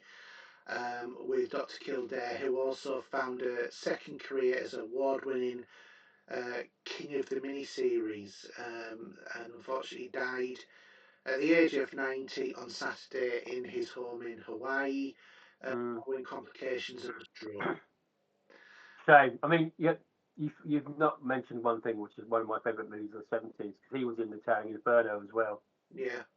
He didn't get to the end of the movie because he was a bit of a git in it, but yeah, no. Patrick, wasn't he? Hmm? He was on Star Trek, wasn't he? Or am I thinking of someone else? Are you thinking of? No, I think You might be. I can't. There was a few people like him who was on it certainly, but anyway. Yeah. And then the But yeah, actor who's died is, if you remember, Diamonds Are Forever. Mr. Wince has passed away. He was one of Miss, two. yeah, Mr. Wint and Mr. Kint, and there's no play on words with that one either. No, they were two assassins who tried to kill Bond, most notably with the bomb in the place. Bomb surprise. Yeah, the bomb surprise. When Sean Connery's James Bond was contemplating how to get the diamonds down from the satellite at the end of Diamonds Are Forever. So he was played by Bruce Glover, who you will probably realise. But didn't know that. I didn't know that. No, I didn't know either, but he was Crispin Glover's father, and Crispin Glover, who obviously played Marty McFly's dad on Back to the Future, confirmed on Instagram that his died on the 12th of March. But didn't give any famous details. Other famous appearances from his father including Walking Tall in 1973, Chinatown in 1974, and Hard Times in 1975. Yeah, I do remember. I can watch it now where he ties the bomb to the underside of his nether region as he flips him over the boat. And it was him who had died. That was the one who had died because yeah, he was because he goes woo like this and then he gets thrown over the edge of the ship. Yeah, and goes boom. Yeah, yeah, but yeah, real shame. yeah. But obviously outlasted Sir Sean Connery. So I don't. If we stick on this sort of note, because we haven't mentioned this, and the last one we did is quite a while ago. Well, we could be here all night talking about this, but Amazon taking the reins of the Bond movies. Yeah, well, good thing, bad thing. I'm dreading it to a certain degree, but there might be a clause in the contract to say that you will do X, Y, Z because we want that way. I'm staying out of this at the moment. I'm just going to watch with interest from afar. The reason being is one of the last things I heard, which was an interview or something that Barbara Broccoli had said, was that they were going to significantly change Bond. Now I've heard otherwise since that. Yeah. No way. They said no way we're going to do it. Yeah, they've said Amazon have said that they're wanting to keep Bond British and whatever, but no, the inference was that it was going to be more like James Bond does Drag Race sort of approach. But the thing, what they could do, and this is, I hate Disney already, but they've done so much, they've diluted it so much now, Star Wars, that it doesn't help. And to do the same with Bond would be absolutely awful. They did such a thing. Oh, absolutely. I mean, I think that we're coming out of the woke era now, and I think we haven't mentioned it. Mexican wave. We haven't mentioned it, but the absolute car crash of Snow White is the perfect example of what. I know. You know, because obviously many people have taken great offence to the star of that movie, where she's even attacked the people who were supporting her. I think it's got out of hand a little bit, and I do feel sorry for her. I think that they're using it, they're doing it sort of like hits on her, just to score points, and that's not what I'm saying here. So please don't get. Oh no, not at all. It's any criticism is very unfair from a point of view of someone performing. Yeah. It's down. You want to point to someone, you point at Disney, because that's who made it. to a degree, but to be honest, the actress concerned. And I'm sorry, I'm not having anyone diss Gal Gadot in my lifetime. I'm sorry. She's as perfect as can be, and she will perform to whatever she's supposed to perform at. Yeah, I know, but to be honest, Mm. this not Gal Gadot, but the Rachel's Zelga, is it? They'll wake up something like that, I think. Yeah, something like that. She's um, she's done far more in terms of like aggressive social media. Mm. And what was the name of that other actress who was on The Mandalorian, who got canned by Disney and who's now suing them? I can't remember now. Just doing my head in. And I was just thinking, I just had a name in my head, and you know when it just sort of like pops out, I'm obviously getting far too old. Mm. But anyway, her, you know, she got canned for one or two tweets. This actress has like been, attacking Gal Gadot and stuff like that as well. Mm. And it's just not on. It really isn't on. I mean, you had that, and you had the Wicked movie as well, but that didn't get as much grief, did it? No. But I mean, it's like before, she was on a trajectory to stardom, and Mm. through Disney's mismanagement and her own mismanagement, I think she's killed her career. I think it'd be very difficult for her to come back now. Which, she was evidently very good in West Side Story, but I've not seen it because it's not my movie. So No. yeah, but it's. I think it is a shame for her. But yeah, that movie. Evidently, when I saw a YouTube short of her cheering while she was in the cinema watching it, and evidently tweeting about lots of people are seeing it and in the cinema on her own, and it was very obvious when you looked in the background, or virtually alone, So it's just sort of like shame, it's a shame for her, but she's brought on a lot on herself, but also She'll bounce back from it anyway. I'm sure she will. I'm not sure she will. I think Disney won't touch her with a barge pole, and I don't. Well, I think I blame Disney more for this than anyone else. Oh yeah. I mean, it's definitely most of the blame falls with Disney, but she's also upset a lot of people who would have took the kids to see the new movie. So it's. I've not been a fan of Disney for a few years now. I think No, I think someone would be turning in his grave now over Disney, what he's stood for. I think Walt Disney would as well. But the other thing, there's a lot of talk as well about Kathleen Kennedy's out and George Lucas is taking back Star Wars. Yeah, I saw the news about that. Well, when it's for real, we'll see what happens. But I mean, Star Wars is now for kids. What's left and what's going on with it now? It's not for us. No. But you look at prequels, yeah, when they came out and we were all like, oh, it's not as good as the first, blah, blah, blah. The Disney stuff makes the prequels look like the originals to the prequels. You know what I mean? It's just so much better. And then, it's like, forget about things like the crap Jedi and stuff like that. That is the worst movie I've ever watched. Full stop. It's visually interesting, but my God, it was wrote by somebody who did not understand what they were writing. Anyway. But let's move on. Let's move on.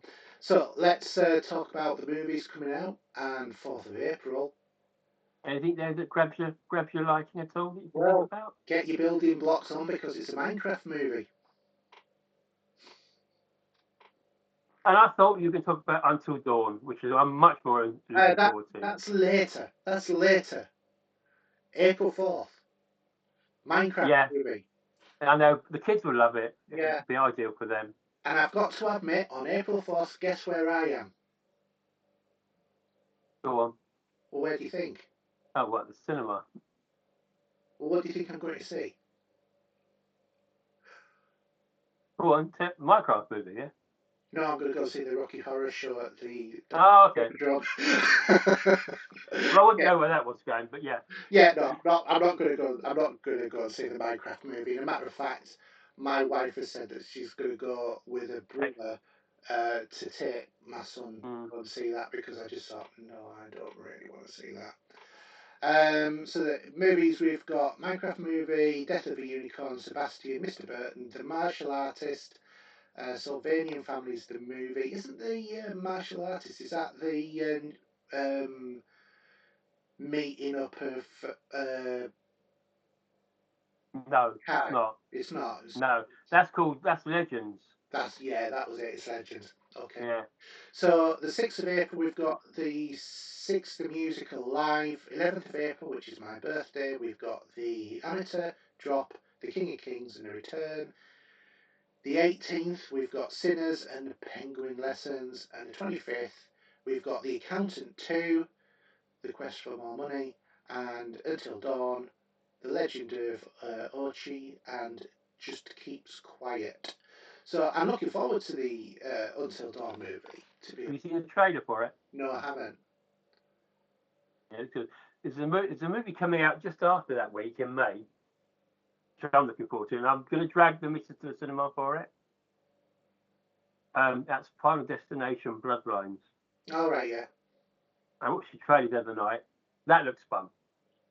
I do like those movies. I've got a nice little box set of those on Blu-ray. Yeah. And be well worth a watch. But Until Dawn is the standout for me out of that lot. It is for me, but I think that anybody who's got like a teenage kid or is a bit of a kid themselves will want to watch Minecraft. Well, there's a few films now at the moment like that with that's come out over the last 6 months. Sonic 3, for example. Yeah, but we've got some big hitters coming in the next few months. We've got Mission Impossible, Superman. Yeah. Amongst others. What do you think of the new Superman? I'm going to go and see it. I'm interested to see how it's going to play out. But I am really worried about it because as soon as I saw Crypto, I thought children's movie. Well, the thing is, that's a part of the... It is part of the law, but... So then, if you want to use it, that's fine, but you've got to use it right. Yeah, and I know that it's James Gunn, but when I saw it, I just thought, no, this looks... It's had good reviews on it. It's had a screening to test it. It had significant rewrites, evidently, because the first screening, it got trashed. It was a screening last weekend, I think it was. It was thumbs up, apparently. There was one a couple of months ago, and there was massive work done on it, evidently. Do you want to do the... Blu-ray? We'll have a little scout through that, because there's a stack of stuff there. Just going through it, obviously highlighting Heretic 4, which I've seen recently, which we may talk about in a bit later. Nosferatu, the 4K Steelbook and Blu-ray edition. We have a favourite of mine, The Long Kiss Goodnight. Have you ever seen that? Not for a lot of years. I think that might be with Arrow. I'm not too sure if I can remember. We got obviously the Dirty Harry collection coming out in April. What else we got? For kids, Sonic the Hedgehog, or for fans, like yourself, you've seen those movies, haven't you? Going further through to April. Well, actually, the Samurai in Time limited edition is good for me. That's about it, really. There's a couple of others coming out, but the Clint Eastwood editions coming out. We've got The Good, the Bad, and the Ugly. Just for a few dollars more. That's coming over a few 3 months later. Also, we've got Outlaw J.C. Wells coming out in 4K.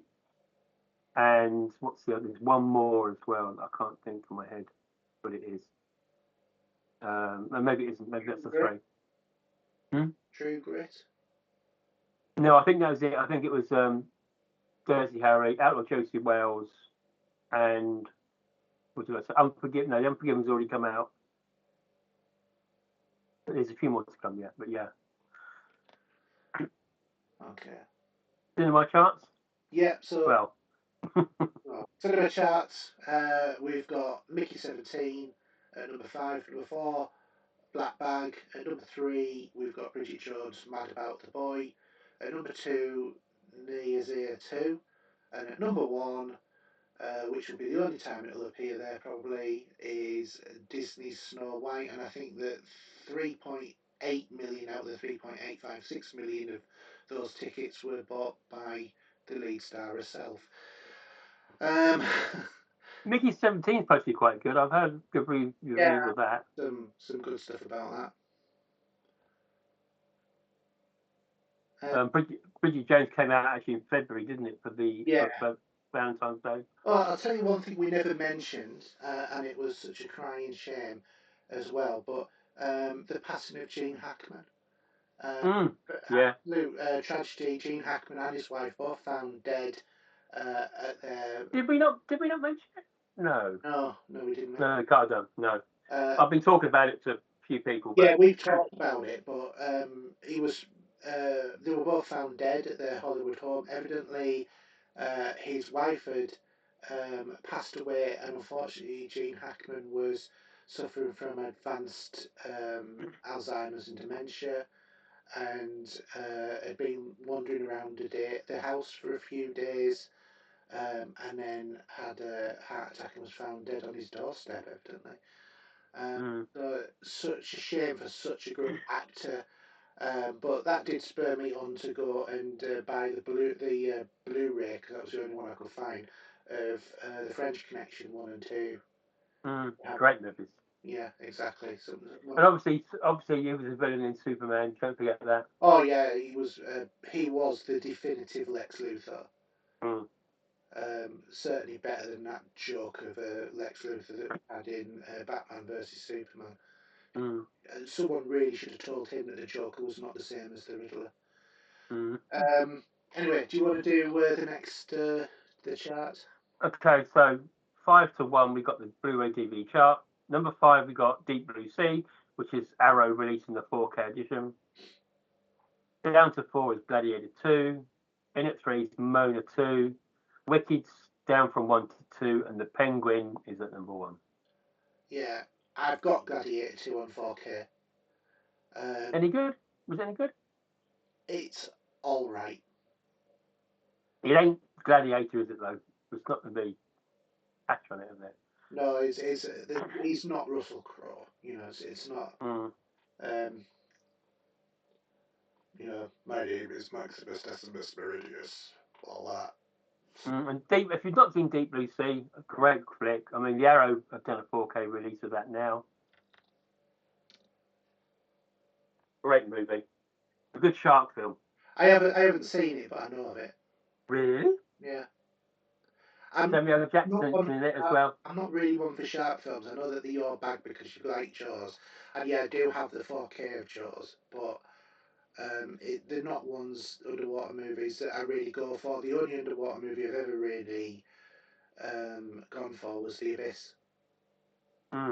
So you know that's. I mean, this is a bit of a tongue-in-cheek comedy to a certain degree the way it is, but it's still a good film. Yeah, I've watched Meg. Oh, they're good fun, yeah. The same sort of line, yeah. Yeah, they're just silly films, aren't they? But anyway, this year, well, for us it'd be tail end of the year, but America it'd be summer.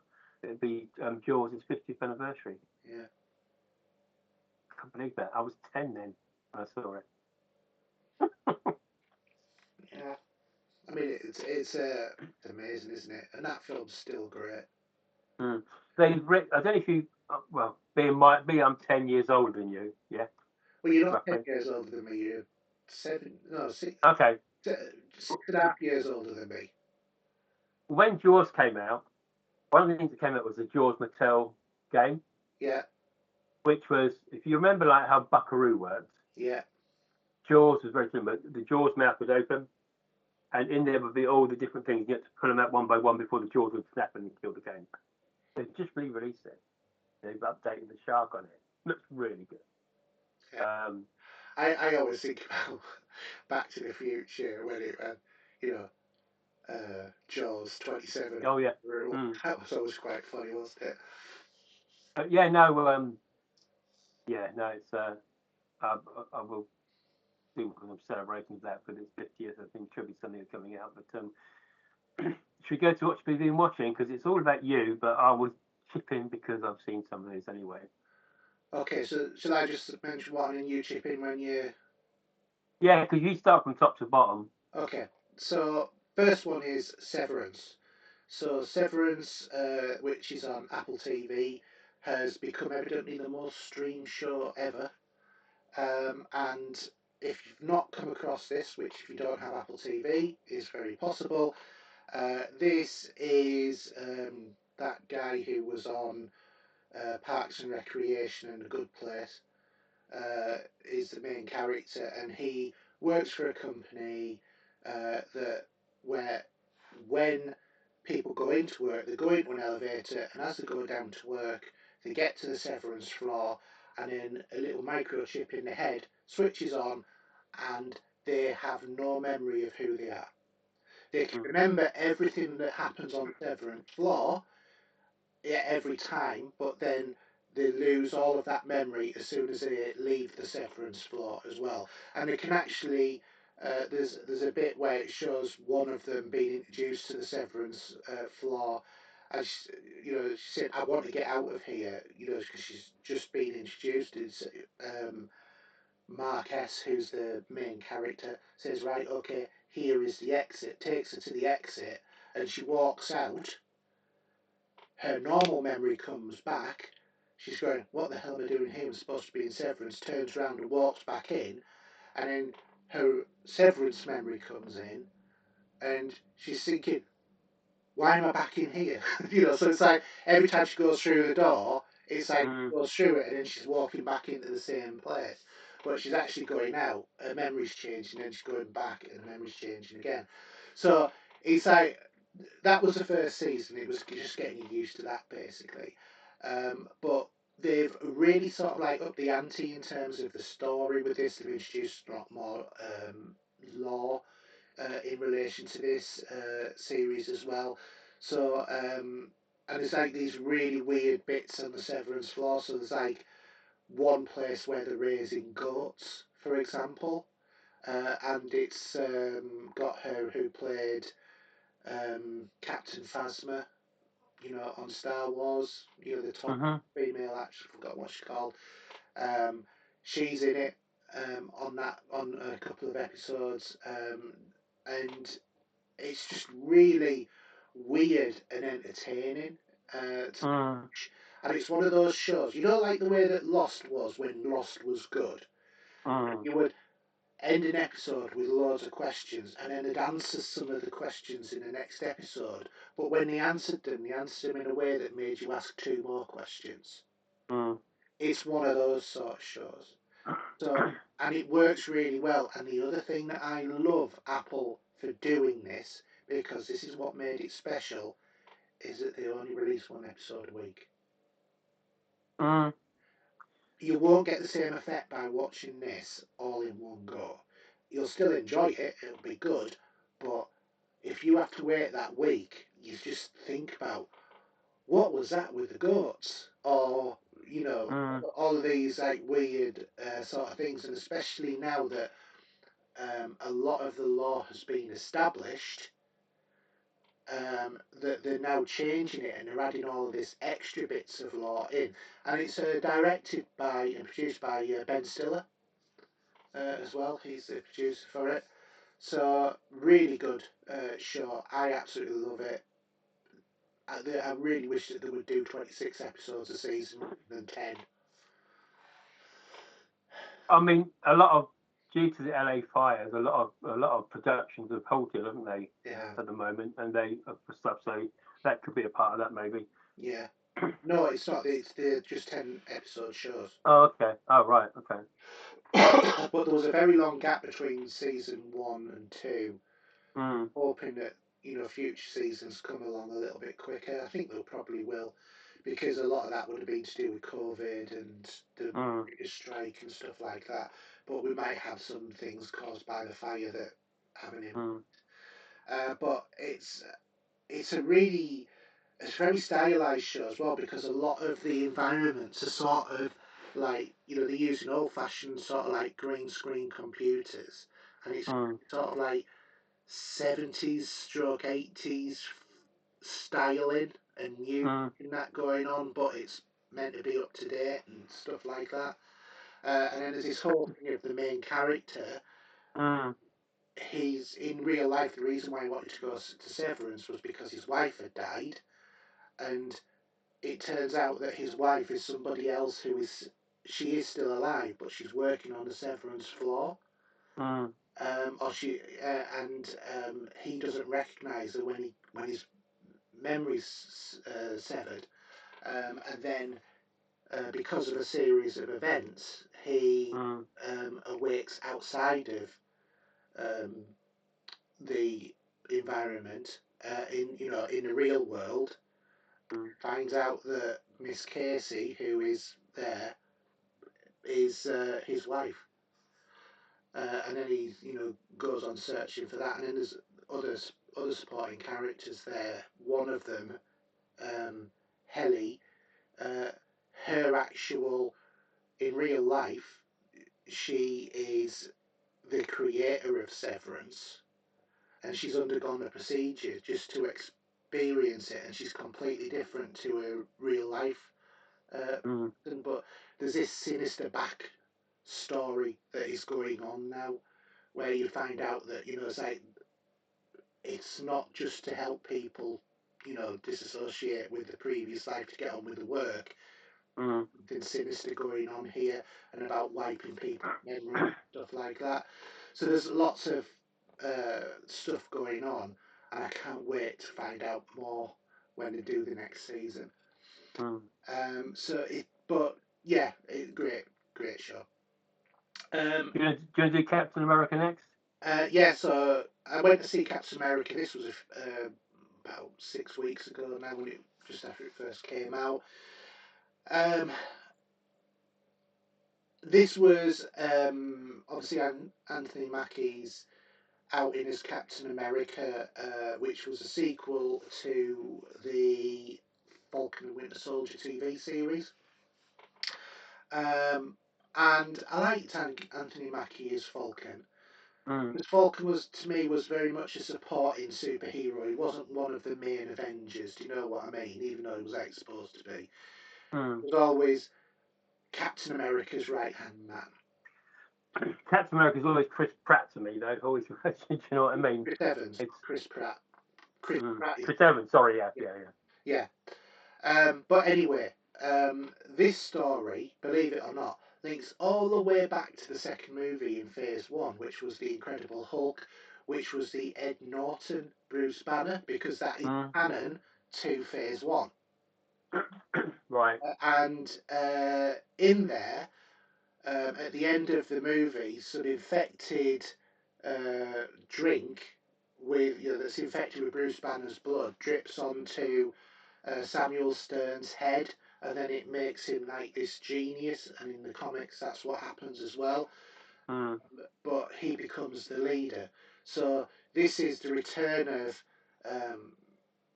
Samuel Stearns, who is in captivity through President Ross. Obviously, President Ross is played by Harrison Ford, who took on the mantle for the Thunderbolt Thaddeus Ross role after William Hurt passed away in 2022. I've got to be honest, this is a very safe movie. It's a bit like the way that Black Widow and Shang-Chi were all right movies. Do you know what I mean? They were by the formula, by the book, Marvel movie, yeah, or all out. It's not a massive ensemble of different superheroes or anything like that. But obviously, you do have the new Falcon, who isn't in it that much, to be honest. But for me, and this is no offense to him, but Anthony Mackie doesn't have the same charisma on screen that Chris Evans does as Captain America.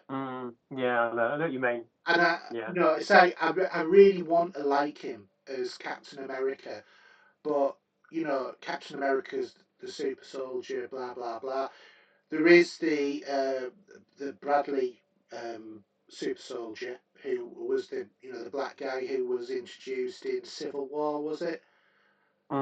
Where he's been in subsequent. He was in Falcon and the Winter Soldier as well, where he was the Second World War black Captain America, but then was put in prison for most of his life. And he gets to meet the president, and then but he's triggered by something, and he does an attempt on his life, which is why he gets put in jail. And Captain America goes on a thing to try and release him from jail because he knew he was being mind controlled. And that's the basic story of it. Like I said, it's by the numbers. Is this movie? The main standout of it is Giancarlo Esposito as Joaquin Torres. In this, he's brilliant in anything he does, from Better Call Saul and the Far Cry 6 game. Anything he's been on, he makes it. He's a fantastic actor. He's he was on The Boys. He was in charge of the company that produces V and stuff like that. He's brilliant. I love him. So he has such an on-screen presence, and when he's on screen, he shines so bright you can't see the other actors, and part of the problem with it. But overall, it's a solid film. I think it would have been better with Chris Evans as Captain America, but that's not where we are with the movies now. Although there is rumours that Chris Evans is coming back in Doom. But it is really like a modern equivalent standard to Black Widow or Shang-Chi. So, yeah. Okay. So, a good one and a quick one as well. I went to see Hans Zimmer, Diamond in the Desert. So what is that? Because I've seen him live a few years ago. What this is a mixture of a documentary and live performance from him in Dubai. So it's in between him talking about some of his movies' soundtracks with people like Christopher Nolan, stuff like that. But then he's then plays that music. Because a massive orchestra with him and stuff like that. Yeah, there was I saw it in Birmingham at the and he said you could have come but you couldn't make it. Do you remember? Yeah, I do. Yeah. Yeah, and in between some parts of that there was like Hans Zimmer with the director of Rush, for example, or whatever. Yeah, but it was in fact he's on tour again at the moment. He is. I went to have a look to see how much the tickets are. The cheapest tickets at the moment for the UK that I could see were over £190, and to be honest, I might as Really? and that was in London, and I might as well have stood where I am now to watch him because I'd have got a probably closer seat because it was so far away. And in a matter of fact, some of the tickets were going for nearly £900. Yeah, no, I won't forget it. It was such a great performance to hear some of that music from Mission Impossible 3, Batman, and even some of the Disney stuff we did, But I mean, this one did all, like went through loads of his movies. You know, he did Inception. He did Yeah, The Lion King. they were all in the concert. All those movies at the time that was out. Obviously, obviously now they probably have No Time to Die, which is one he did as well. The last Bond movie, for example. Yeah, he didn't do that one, but he did do Pirates of the Caribbean. There was obviously June. Yeah, I bought the album, the live album as well. Worth picking up. Yeah, definitely. But there was loads in it. It was Mm. absolutely brilliant. Absolutely brilliant. Really. You've got to see the other two documentaries that I watched. The John Williams one. Yeah. And also the Superman one for Christopher Reeve. Yeah. I think Christopher Reeve one's on Sky at the moment. The Christopher Reeve one's brilliant and heartbreaking at the same time. Yeah, it is. And also, if you can get, because you've got Apple, is it Apple TV? Yeah.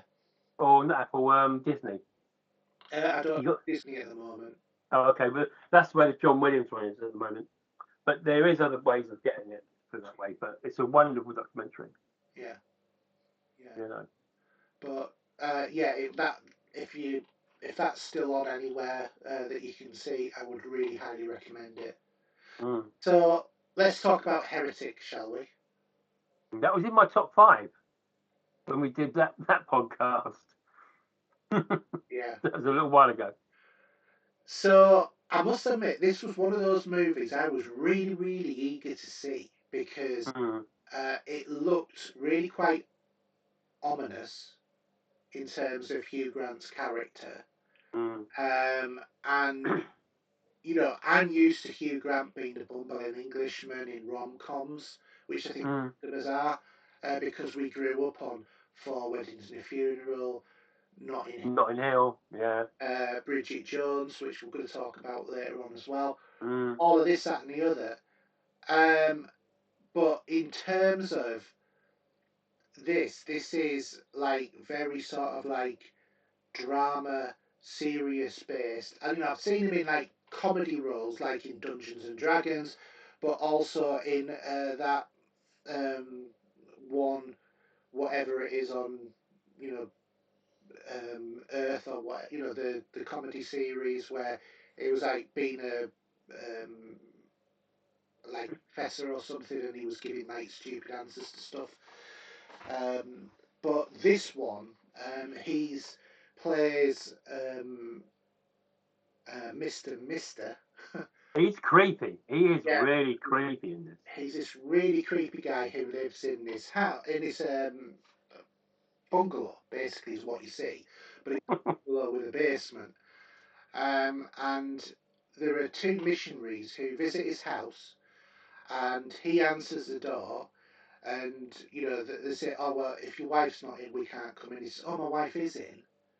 That's right, yeah. But she's just in the other room. And they say, "Well, that's all right. We'll come in then." They come in. They sat down, and then you know he comes through and puts some drinks out and lights. But the first thing that is a telltale sign of worry, they say, "Oh, by the way, your mobile phone won't work in this house." Yeah, it's all there's a roof he's got in it or whatever he's done to it. Yeah, it's a metal frame sort of house. Yeah. Out.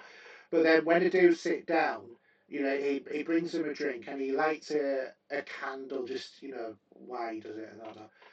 Well, I do know because it's to make them think that his wife is baking some sort of pie in the background, and apple pie or something. Apple pie or something. It was like or crumble. Was it a crumble maybe? No, it wasn't. It was like a blackberry or something. Apple and blackberry, because that was the essence of the candle. So that Yeah. not them realizing that. And it wasn't until he'd left the room and had turned the candle round that they saw that it was actually what they could smell wasn't the baking, it was the candle. And that was one of the first things that actually things are going off here. But they're basically like Mormon sort of characters who are trying to convert him over to their religion.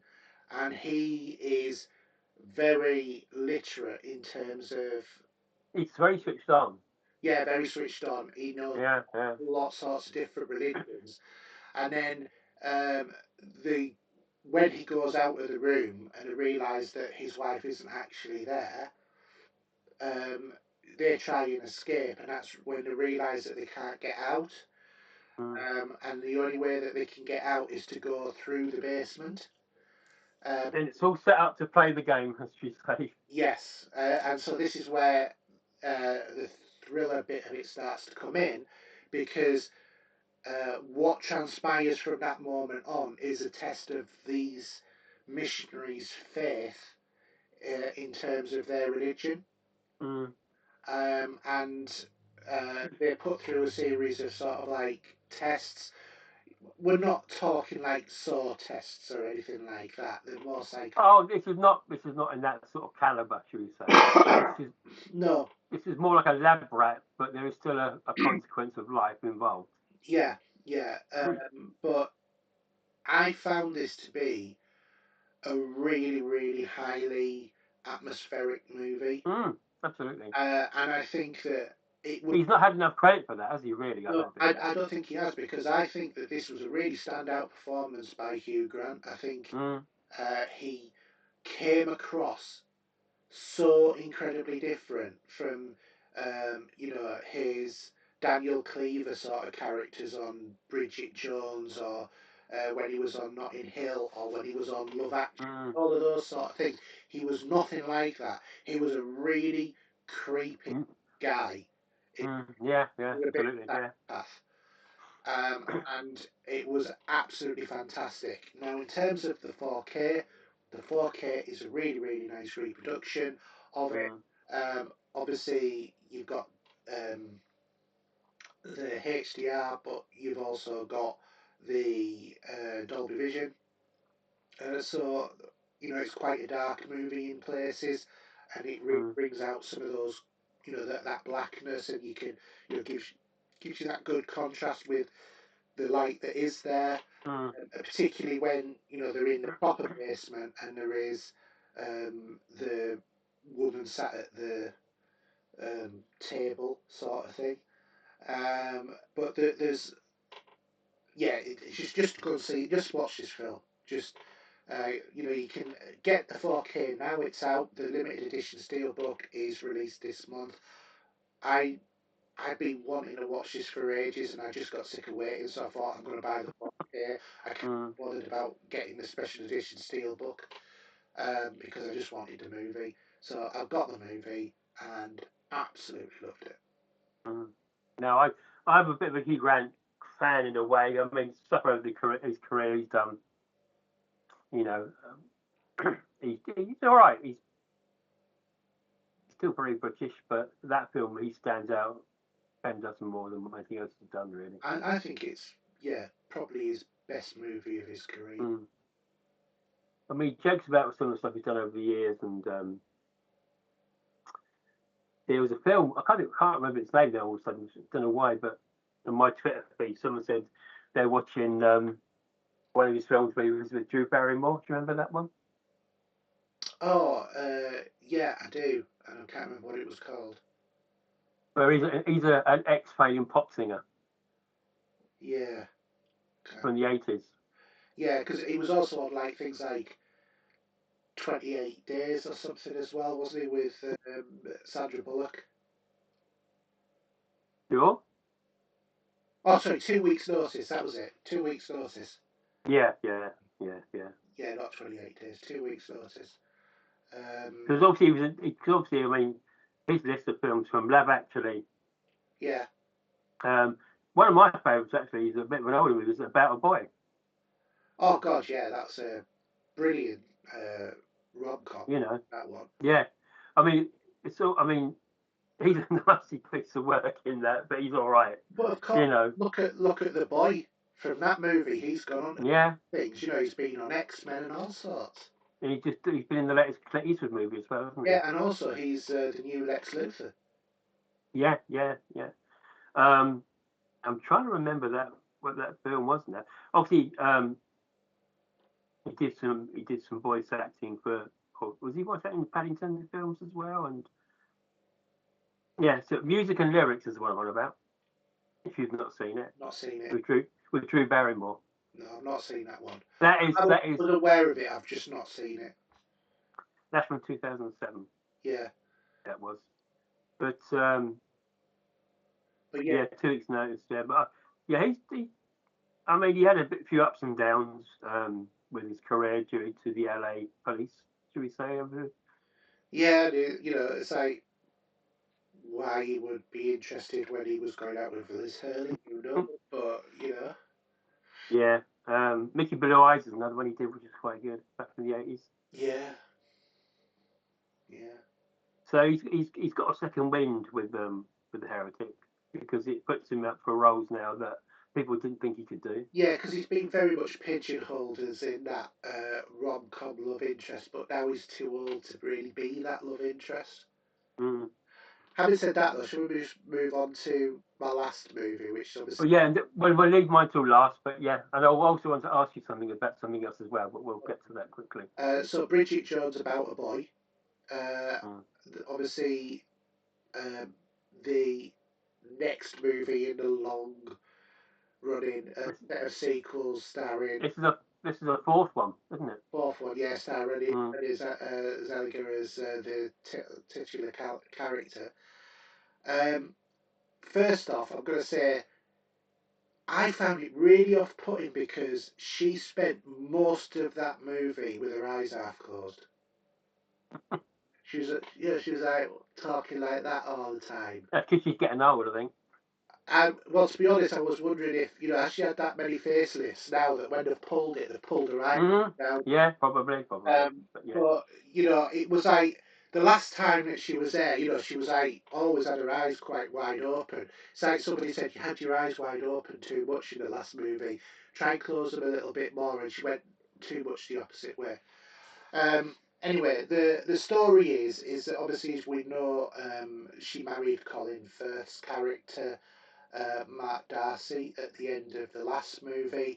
But this is taking place several years later, and unfortunately, Mark was killed while away on a humanitarian aid thing in some sort of country.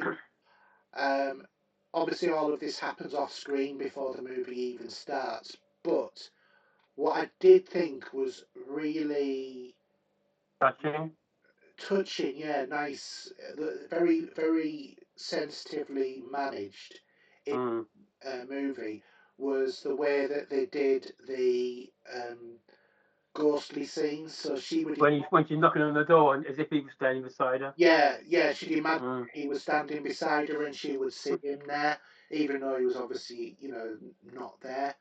And then you would cut, and it would show that she was just on her own. Or she would like look back into the room and see one of the children, see him singing to the child, and obviously he wasn't there, but she was singing to him from the doorway, sort of thing. I thought it was very, very touching. I thought it was very, very nicely done, very sensitively done. Now, interesting thing, obviously, last movie Hugh Grant's character was killed in a plane crash. However, he wasn't killed in a plane crash, and he was found, and Daniel Cleaver is now back in Bridget Jones's life as like a godfather to, her children with Mark Darcy.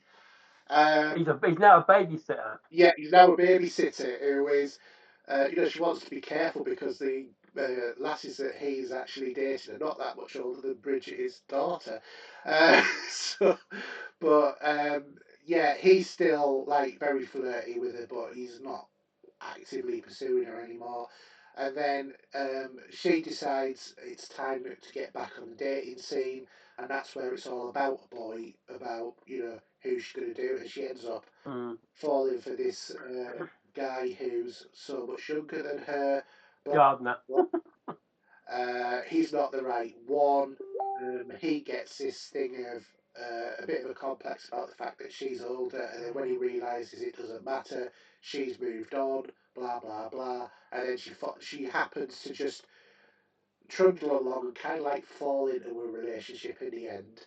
But it's all very much your very typical sort of Bridget Jones. This is the sort of thing of, it's a shame that this is going out after Mother's Day because otherwise, as I said, take your missus to go and see it on Mother's Day. It'd be, you'll get brownie points for this because it's very much a chick flick sort of movie. But if you like romantic comedies and you like Hugh Grant, you'll get out from this. It doesn't do anything out of the ordinary with it. It's just a gentle. No, but I think it's more of a nod to the others as well because she goes back to work where she used to work for Sit Up Britain. Yeah. In the other movies, and you see her friends that she used to go out with still all alive and well, getting drunk the way they did, you know. So yeah, I mean, the book was actually written, so they did. It was up to I can't think of the name now in a minute, but the book was written, so they did it to that because they said, why did you have to kill Darcy, you know? But yeah. Well, let's face it, he died off screen, and there was no funeral that we were aware of. There was a service, but not a funeral with a body. So there's no reason why he couldn't be back in the next one and found out that he's been held hostage by terrorists or something or other like that for 2. Then you need the Kingsman then to get him out. Yeah, where he rescues himself. Exactly. Yeah. While wearing an eye patch.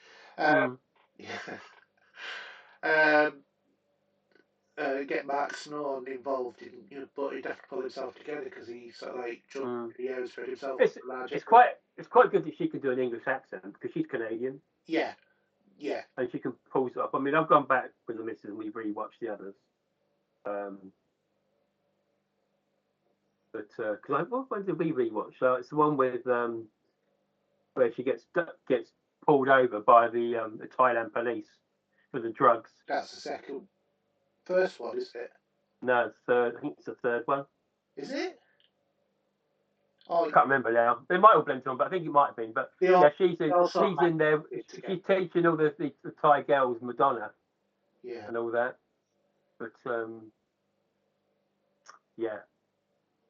All right. It's been years since I've watched any of them, to be quite honest.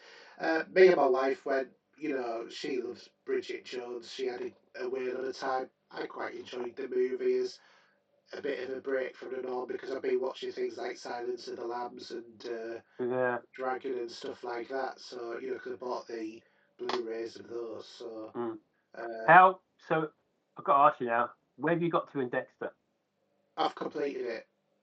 So that is just at the moment the original series. I've completed the original series and I've completed New Blood. Okay, so your next in line will be to watch what I just finished watching. Original Sin, which I'm halfway through. That's a wonderful show. Absolutely wonderful show. The characters look right. Yeah. To their younger versions of themselves. I don't know. Is it Christian Slater? Mm-hmm. Yeah, I don't think he was right as a dad. Because he does look different to the original father.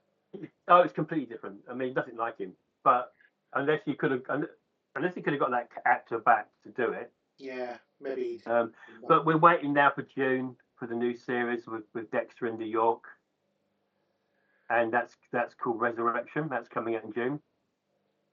Well, that's how that works if it's following on from. Well, no, because original Sin is backstory from when he was younger, obviously. Yeah. But this is carrying on from the last one which he was in, which he was brought back to life, of course, because he was nearly dead from being shot by his son. I thought he had died. No, because you didn't see that. We didn't get to see that bit, but he's alive and well. Right. But we got the Trinity Killer to look to see again. All right. Okay. That's what it's about. Right. So, and he's back in that as well. So that's coming out in June. Oh, and I hope they do more of Original Sin. There's only about 10 episodes. Yeah. But it all adds up to what he's done in the past and what you know and how he's become how he is. And even his sister, she plays that well. Same sort of character to the original. Obviously, you get. I don't know how. I won't say anything because obviously you're halfway through it. But very, very good. Very good. Well, I've seen Dexter. I don't know what happens. No, what I'm saying is what you're watching. You're watching Original Sin at the moment, so I don't want to spoil it. Right. Okay. Yeah, I don't know how. Because I got halfway through and then I sort of like got stopped because my wife said, "Oh, I want to watch Dexter now." So I went back and started watching Dexter again from the beginning. But New Blood was good as well, by the way. I did enjoy that. Yeah, I really enjoyed New Blood. It was an interesting take on the character. How did you find the ending of Dexter, the original ending? Because that was awful. That was. I thought that was so sad, so sad. I think it was the right ending for it.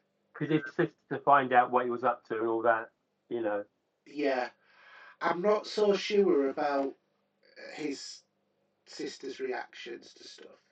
I don't know, but I mean, it was what it was, and it put her on a path. But it was a great show, definitely. I think what you need to watch next, if you get a chance, is one of his first shows.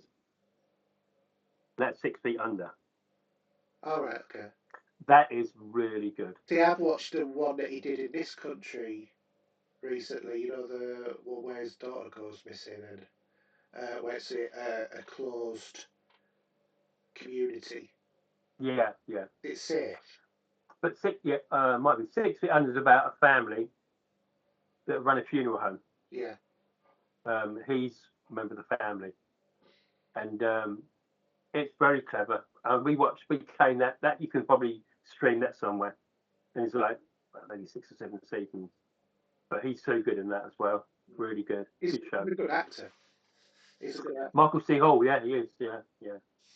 So, all right, we'll leave my film for another day because it's getting on. Okay. We'll move on. Okay, well, in that case, I will go on to listener questions. John, what's happening to us?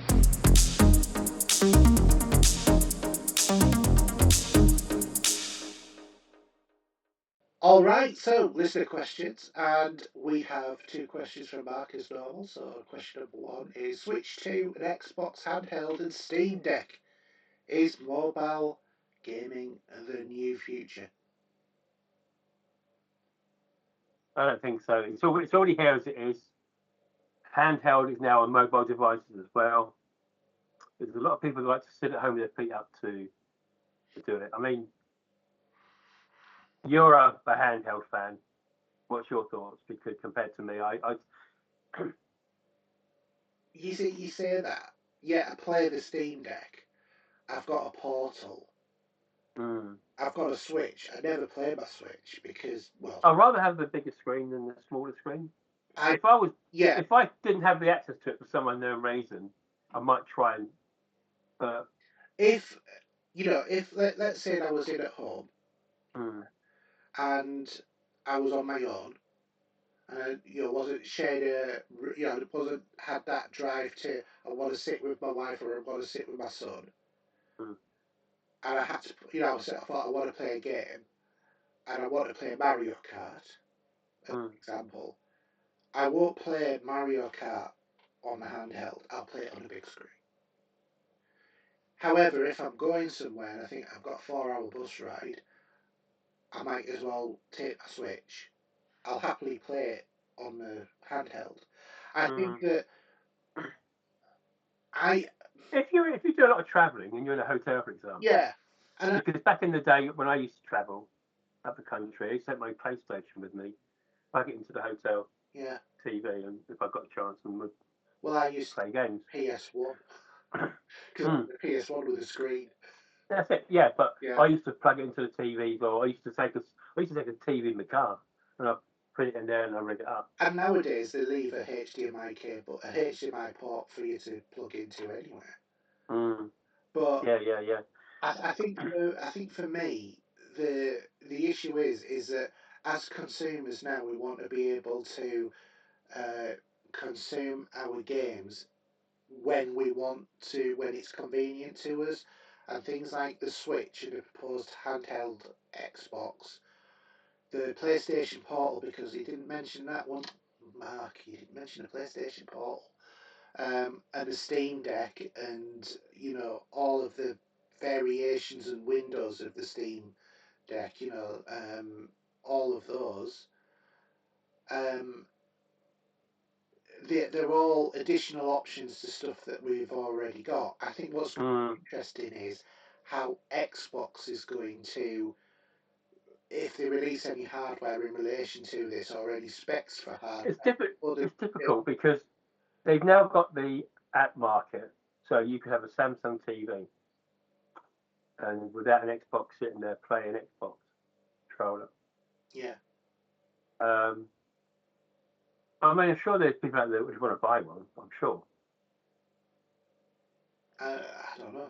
I mean, it depends, because if at the end of the day it's more powerful, if the Xbox is more powerful than the Steam Deck, and it plays Xbox games and my Steam games, it's a brainer. I'm going to go for an Xbox handheld console. But then again, they might release a Steam Deck 2, which rumours are that they're already looking at. That's well in development now. That's going to be coming out. That's going to have better battery life. That's going to have more powerful graphics. I reckon that'll be able to output 4K. I think, and also 60 FPS. Obviously, the older we get, our eyes aren't going to be as sharp as they are. We're using glasses. Yeah. So therefore, watching on the bigger screen is still going to be beneficial. Yeah. I still prefer sitting at my PC or sitting at the TV to play a game. If I'm playing a shooter now, like Destiny, PC. If I'm playing something like Assassin's Creed, I'm happy either PC, in front of the TV, or on my handheld. It depends on what mode I'm in. It's like, because my PlayStation 5 is in here and not in the living room, I've got a 4K TV with my PlayStation 5 goes on. But if I want to sit and talk to my wife and be social, I do evidently have to do that occasionally. Yeah. My Portal's absolutely brilliant because I can just take it through and I can continue playing it on a small screen, and because it's so much smaller, it looks really good, even though the graphic fidelity is not as good. So, yeah, I don't think that handheld gaming's new. I think it's just having a bit of a revival. Do you know what? It's an extension of what we got. I mean, who knows if we go to a Premier Inn now, or if they ever got a deal with Samsung TV, and the app is on there on the TV, you took a controller with you to your Premier Inn. I think that the Sony and Microsoft and Steam have looked and have said the Switch is the only thing that's in this market. Let's open up the. Well, I think maybe Xbox is too late now doing it. No, I don't think so. Not if they come out with the right level of gear, because at the end of the day, we're now at the next. We're moving on to the first next gen of these bigger handheld consoles. Forgetting about things like the 3DS and the new 3DS and the 2DS and the 2DS XL and all of those ones that came before. The proper console sort of style, which started with the Switch, and then it was the Steam Deck, and then it was all of the other copycats that came on afterwards. I think that we're now at the point where the mobile gaming arena needs to move faster than the console, and I think that that's going to drive the innovation. And I do think that there will be competition in this area from Apple with their M4 chips, because their M4 chips are very capable. Oh, and you can get a controller attached to one of these. Yeah. And you can carry on playing the Xbox. It's a big enough screen. Yeah. Excuse the emblem, but isn't it? It's not that much different to a Switch screen. It's only an inch or two smaller. Yeah. Depending upon the size of your phone that you've got. Yeah. Anyway, that moves on to the second question. How likely are you to invest in a Switch 2 or Xbox handheld? 100%. And that's for both, probably. Okay. Well, it's not my bag, is it? Really, I'm here. Yeah, but I get a little more time here to play anyway. So But you used to play games out and about. Yeah, Wouldn't you? no, I have done, but I don't go out as much these days. Yeah, I don't travel on the train. I travel in the car. yeah. Because You know, I don't stay in hotels a lot. Any time I stay in hotels when I'm on holiday with Mrs. I'm certainly not going to take it with me then. yeah, Because I mean, it's it's like where I am at the moment. Where I work.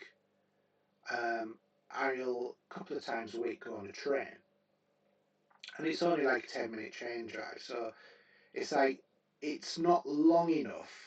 I don't think I think it's very unsafe these days to take a handheld with you going out and about, Yeah, but especially in this world we live in. but the other thing as well is, I wouldn't want to be that 50-odd-year-old bloke who goes down to the canteen at lunchtime and sits on his Steam Deck. Do you know what I mean? I'd rather go for Mm. a walk and get some fresh air and walk into HMV and see what they're selling and probably Mm. some stuff than I would, sitting and playing Assassin's Creed. I'd rather play Assassin's Creed when I get home. So, anyway, so yeah, so yours probably not me 100%.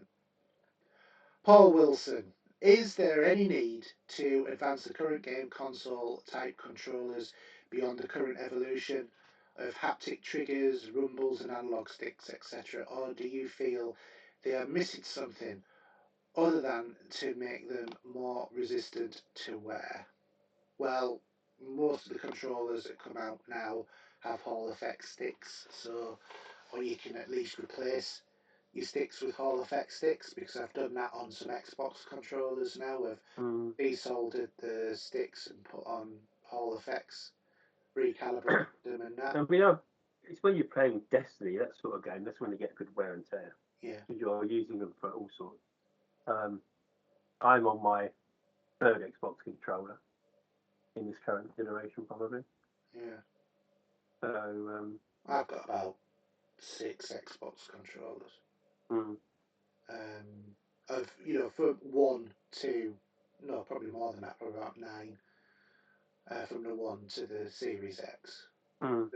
They're basically the same, apart from the Series X, which has the extra button on.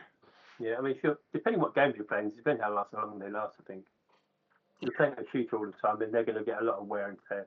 But I went back and I fixed mine because I had the Titanfall controller. Mm. Remember that one from the Xbox One? That used to be my go-to controller, and I got sticks drift, and I didn't actually replace the sticks on that. What I did was found this little circuit board that you could solder to the underside of the sticks, and then you could tweak them to cancel out the drift, so you could recenter them to 0. So it's like a calibration. Yeah, but it's literally a manual calibration of a screw, and I got like 8 of them, of these little like very light circuit boards for something like £8.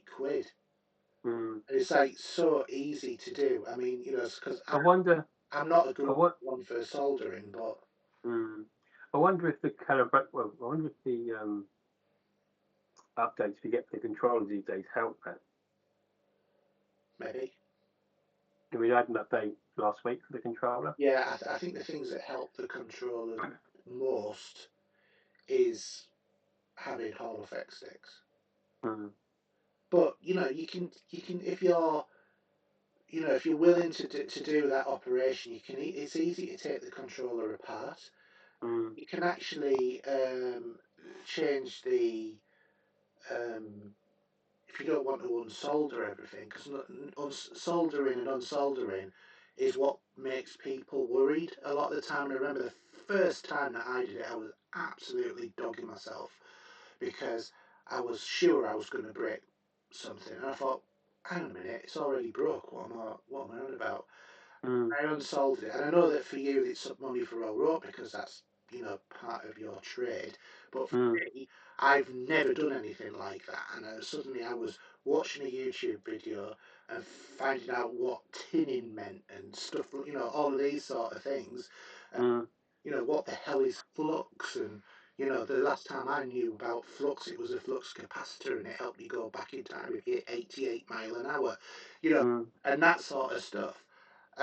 Because you just don't know about it. You know, it's not something that was ever taught to me at school.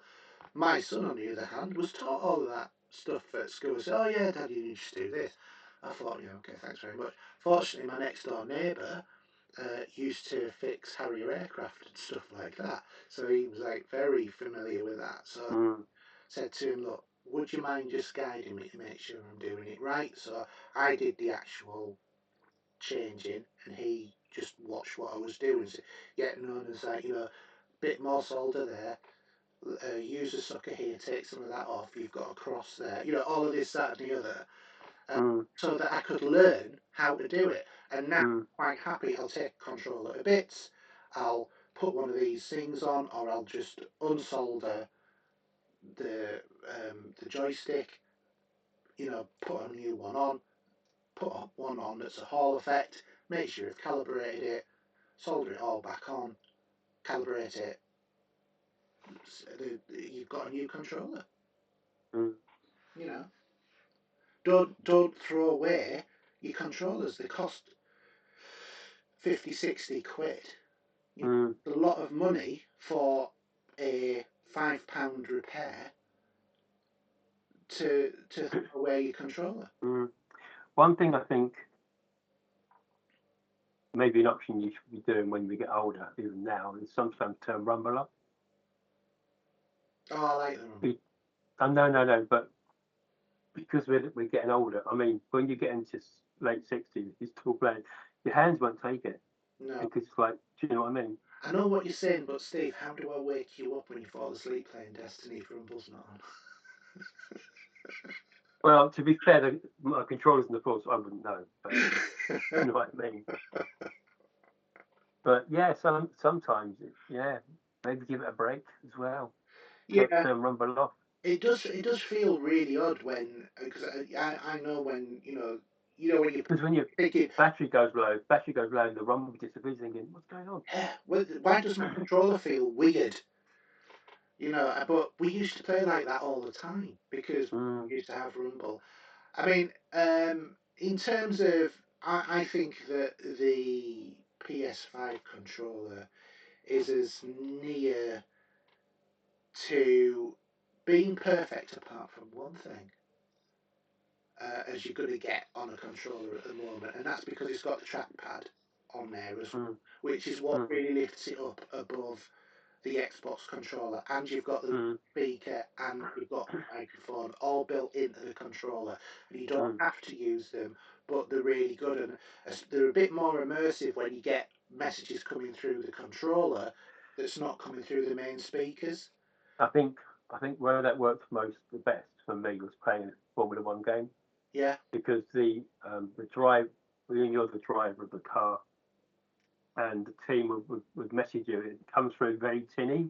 That's how it would feel probably, but you're hearing it out of that little speaker, which makes a big difference. Yeah. What was that game we used to play that was set in New York?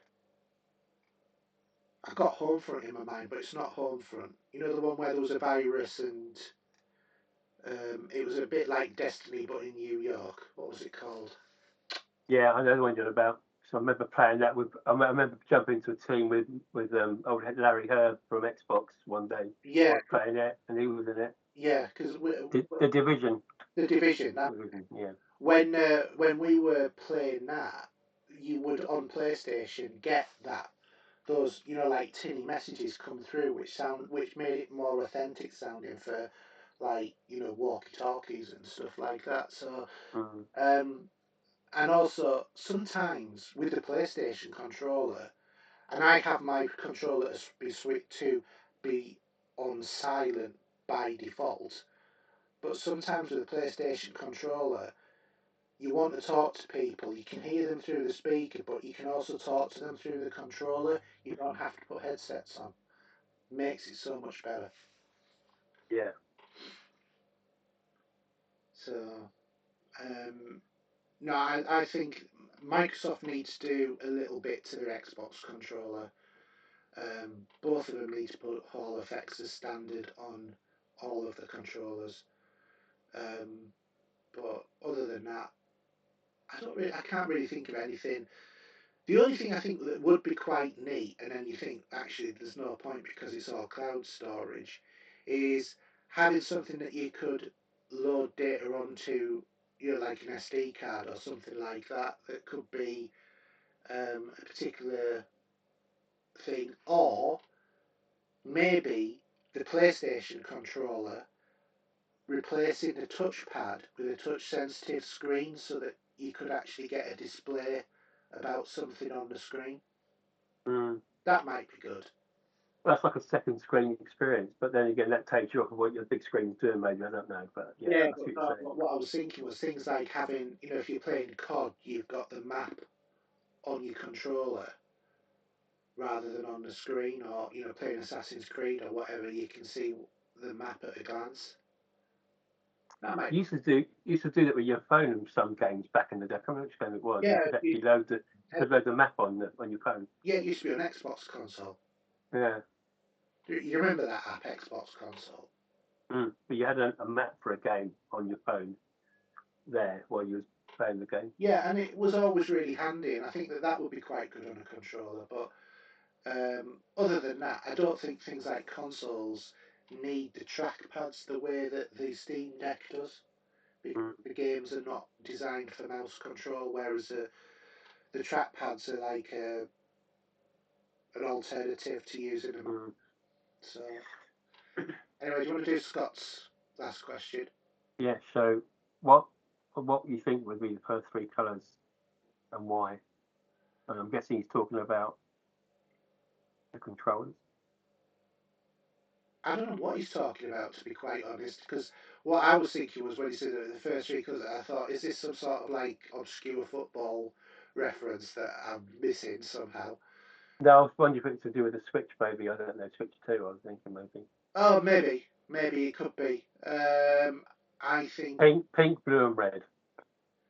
I think it'll be red and blue, certainly. I think that they'll go for a very similar sort of colour scheme, but I think that they'll go black. But if he was just on about general colours, then I'll go red, green, and blue because it's an additive colour system, which is what light is made of, and the three primary colours, green and blue. Yeah. So there you go. Anyway, I've got to do the binge yet, so we need to wrap up now. Yeah. Okay. So do you want to do your sign off? So, Dan, this for a while. Remember it now.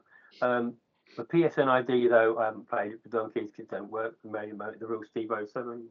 Xbox is Steve07. YouTube, I'm the Vinyl Q's, and Twitter X at Steve07. And for me, you can get me on HRJ UK on basically everything apart from Epic, in which case I'm Pop Culture Gamers. If you want to watch the show on YouTube, you want to watch the video version of this podcast, then you can do on youtube.com/popculturegamers. You can follow us on X on Pop Culture Gamer. You can come and join our Facebook group and enjoy some of the conversations that are in there. You can email us at podcast@popculturegamers.co.uk, and you can find us on Spotify, iTunes, or other podcast services, which, if you're not watching YouTube, is probably where you found us in the first place. So, that's it for another show. I think that you and I were both saying our Arnie best voice, I'll be back. At some point. Maybe in about a month or so, if we can fit in. Other than that, have a smashing Easter, everyone. Thank you to Steve for joining me this evening. Good night from me. And a good night from him. Good night. Good night.